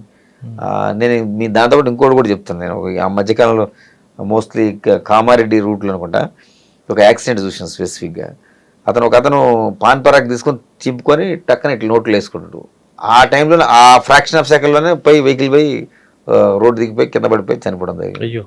అంటే మనం చేసే చర్యలు కూడా చూడండి. కొన్ని ఫర్ ఎగ్జాంపుల్ పెద్ద సినిమా ఇట్లాంటి ఉన్నోళ్ళు కూడా చూసిన ఒక అతను డ్రైవింగ్ చేసుకుంటే వాటర్ బాటిల్ కోసం ఇట్లా వెనక్కి వంగుతారు, వంగి తీసుకుంది. ఆ క్షణంలో కూడా జరిగిన యాక్సిడెంట్లు చనిపోయిన సంఘటనలు పెద్ద ఇంపార్టెంట్ వాళ్ళు చనిపోయారు.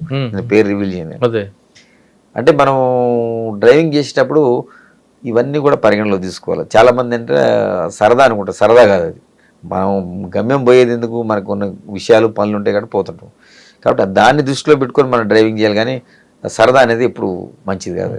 ఎందుకంటే ఎవరికైనా మనతో పాటు ఎదుటి కూడా ఇబ్బంది అవుతుంది. సార్, హైదరాబాద్లో ఎక్కువ ట్రాఫిక్ ఉంటుంది, జామ్లు అవుతుంటాయి సాధారణంగా. ఇదేది ఇంట్లో ఒక వెహికల్ డాష్ ఇచ్చాయనుకోండి, చిన్న ఇష్యూ అవుతుంది.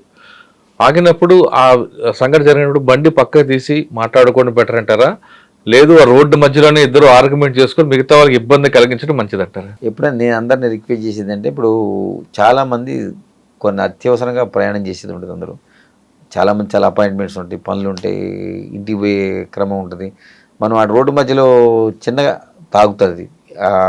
యాక్సిడెంట్ అయినప్పుడు మనం ఆ రెండు ఫోటో తీసుకోవాలి, ఎవరు తప్పన్నది తీసుకొని ఇమీడియట్గా ఆ వెహికల్స్ ఎవరొకరు మా కాన్స్టేబుల్ ఆల్మోస్ట్ రోడ్డు మీద ఉంటారు కాబట్టి పక్కకు బొమ్మని చెప్తారు. చాలామంది కొంతమంది వినరు. మా క్రేన్స్ కూడా రెడీ ఉంటాయి అక్కడ. ఎవరైనా వినకపోతే ఏమంటే ఆ క్రేన్స్తో వాటిని తొలగిస్తాం మేము, ఫోర్సుబుల్ కూడా. వాళ్ళకు కూడా నేను చెప్పే ప్రజలకు రిక్వెస్ట్ చేసి అంటే మనది ఒకటే స్వార్థం చూసుకోవద్దు, మిగతా ప్రజలు కూడా ప్రయాణం చేస్తుంటారు కాబట్టి ఏదైనా జరిగింది మనం ఇమీడియట్గా ఫోటో తీసుకొని మన బండి పక్కకు పెట్టుకుంటే మిగతా వాళ్ళకి సాఫీగా మనం రోడ్ ఇచ్చినట్టు అయితే. కరెక్టే, మీరు అన్నట్లుగా యాక్సిడెంట్ జరిగింది ఫోటో తీసుకొని ఇన్సూరెన్స్కి అప్లై చేసుకోవచ్చు అంటారు. కానీ కొంతమంది ఆర్గ్యుమెంట్ చేస్తూ అక్కడే ఉండి ఇన్సూరెన్స్ అంత రాదు కాబట్టి నా బండి కాస్ట్ కూడా అక్కడ ఇవ్వాలి అంటూ డ్యామేజ్ గొడవలు చేస్తుంటారు. అదే నేను చెప్పాను కదా సార్, ఇప్పుడు అది కరెక్ట్ కాదు. ఎందుకంటే మనం ఇది హైదరాబాద్ సిటీ అనేది మన వెహికల్ అనేది కంటిన్యూ ప్రాసెస్. అది ఒక చోట ఒక 1 minute 2 minutes 3 minutes ఆగింది అనుకోండి, అది చాలా దూరం ఎఫెక్ట్ పడుతుంది ట్రాఫిక్. అవన్నీ సెట్ చేసుకోవడానికి మళ్ళీ 10 నిమిషాలు పడుతుంది, 15 నిమిషాలు పడుతుంది. అంటే అందరికి ఒక మనం హాఫ్ అన్ అవర్ 20 నిమిషాలు నష్టం చేసినట్టే కదా. 20 నిమిషాలు అని కాదు, వేరే సీరియస్గా పోయేటోళ్ళు కొంతమంది ఉంటారు. వాళ్ళందరికీ అంబులెన్స్ ట్రావెల్ చేస్తే ఇందులో ఇవన్నీ ఉంటాయి, వేరియస్ థింగ్స్. అందుకని దయచేసి ఎవరు కూడా అట్లా దాని గురించి పెట్టుకోవద్దు. మీకు ఇన్సూరెన్స్ ఎట్లా క్లెయిమ్ అవుతుంది ఆటోమేటిక్, పోలీసు రాస్తారు, కేసు రాస్తారు. సార్, ఫైనల్గా చెప్పండి, హైదరాబాద్ ప్రజలు ఇంటి నుంచి బయలుదేరి క్షేమంగా గమ్యస్థానానికి వెళ్ళాలంటే ఏం చేయమంటారు? మనం ఇవన్నీ చెప్పుకున్నాం. హైదరాబాద్ అని కాదు, ఎవరైనా సరే ఎక్కడైనా కానీ అందరికీ మా పోలీస్ శాఖ తరఫున విజ్ఞప్తి ఏంటంటే, మీ మీడియా ద్వారా, iDream ద్వారా మీరు ఇంత స్పెసిఫిక్గా ఇంత లాంగ్ ఇంటర్వ్యూ తీసుకొని ప్రజలకు కూడా ఒకటి ఇది అందించాలని సదుద్దేశంతో చేస్తున్నారు కాబట్టి మీ ద్వారా మేము రిక్వెస్ట్ చేస్తున్నాం ప్రజలకి. ఇవన్నీ డ్రంక్ అండ్ డ్రైవ్ కానీ, ట్రిపుల్ రైడింగ్ కానీ, వితౌట్ హెల్మెట్ కానీ, ఇవన్నీ కూడా మీరు పాటించుకుంటూ పోతే మీ ప్రాణంతో పాటు ఎదురులో కూడా ప్రాణం సేవ్ చేసి సహాయం చేసిన వారు అవుతారు. అందుకని దయచేసి అందరూ కూడా ఈ ట్రాఫిక్ రూల్స్ పాటించి మీ గమ్యం చేరుకోవడం ఉత్తమని మీ ద్వారా నేను అందరికీ రిక్వెస్ట్ చేస్తాను. ఇంటి నుంచి బయటికి వెళ్ళిన వ్యక్తి గమ్యస్థానానికి వెళ్ళి తిరిగి ఇంటికి రావాలన్నా మీరందరూ కూడా ట్రాఫిక్ రూల్స్ పాటించండి అంటున్నారు హరిప్రసాద్ గారు. కేవలం మన ఒక్కరే కాదు, ఎదుటి వచ్చిన వ్యక్తి కూడా అతని క్షేమం కూడా రావాలంటే చేరుకోవాలంటే మన డ్రైవింగే ప్రధానంగా ఉంది అంటున్నారు. మనం ఒక్కరే స్వార్థంగా వెళ్తే ఎదుటి వ్యక్తి నష్టం జరిగితే ఆ పాపం మీకే తగులుతుంది అంటూ అతను చాలా కొన్ని సంగతులు చెప్తున్నారు. ఖచ్చితంగా ట్రాఫిక్ రూల్స్ పాటించండి, మీరందరూ హ్యాపీగా ఉండాలని కోరుకుందాం. ఇది హరిప్రసాద్ గారితో ఎక్స్క్లూజివ్ ఇంటర్వ్యూ. వచ్చేవారం మరో ఇష్యూలో మళ్ళీ కలుద్దాం. అందరికీ నమస్తే. Thank you sir, thank you very much. Welcome sir.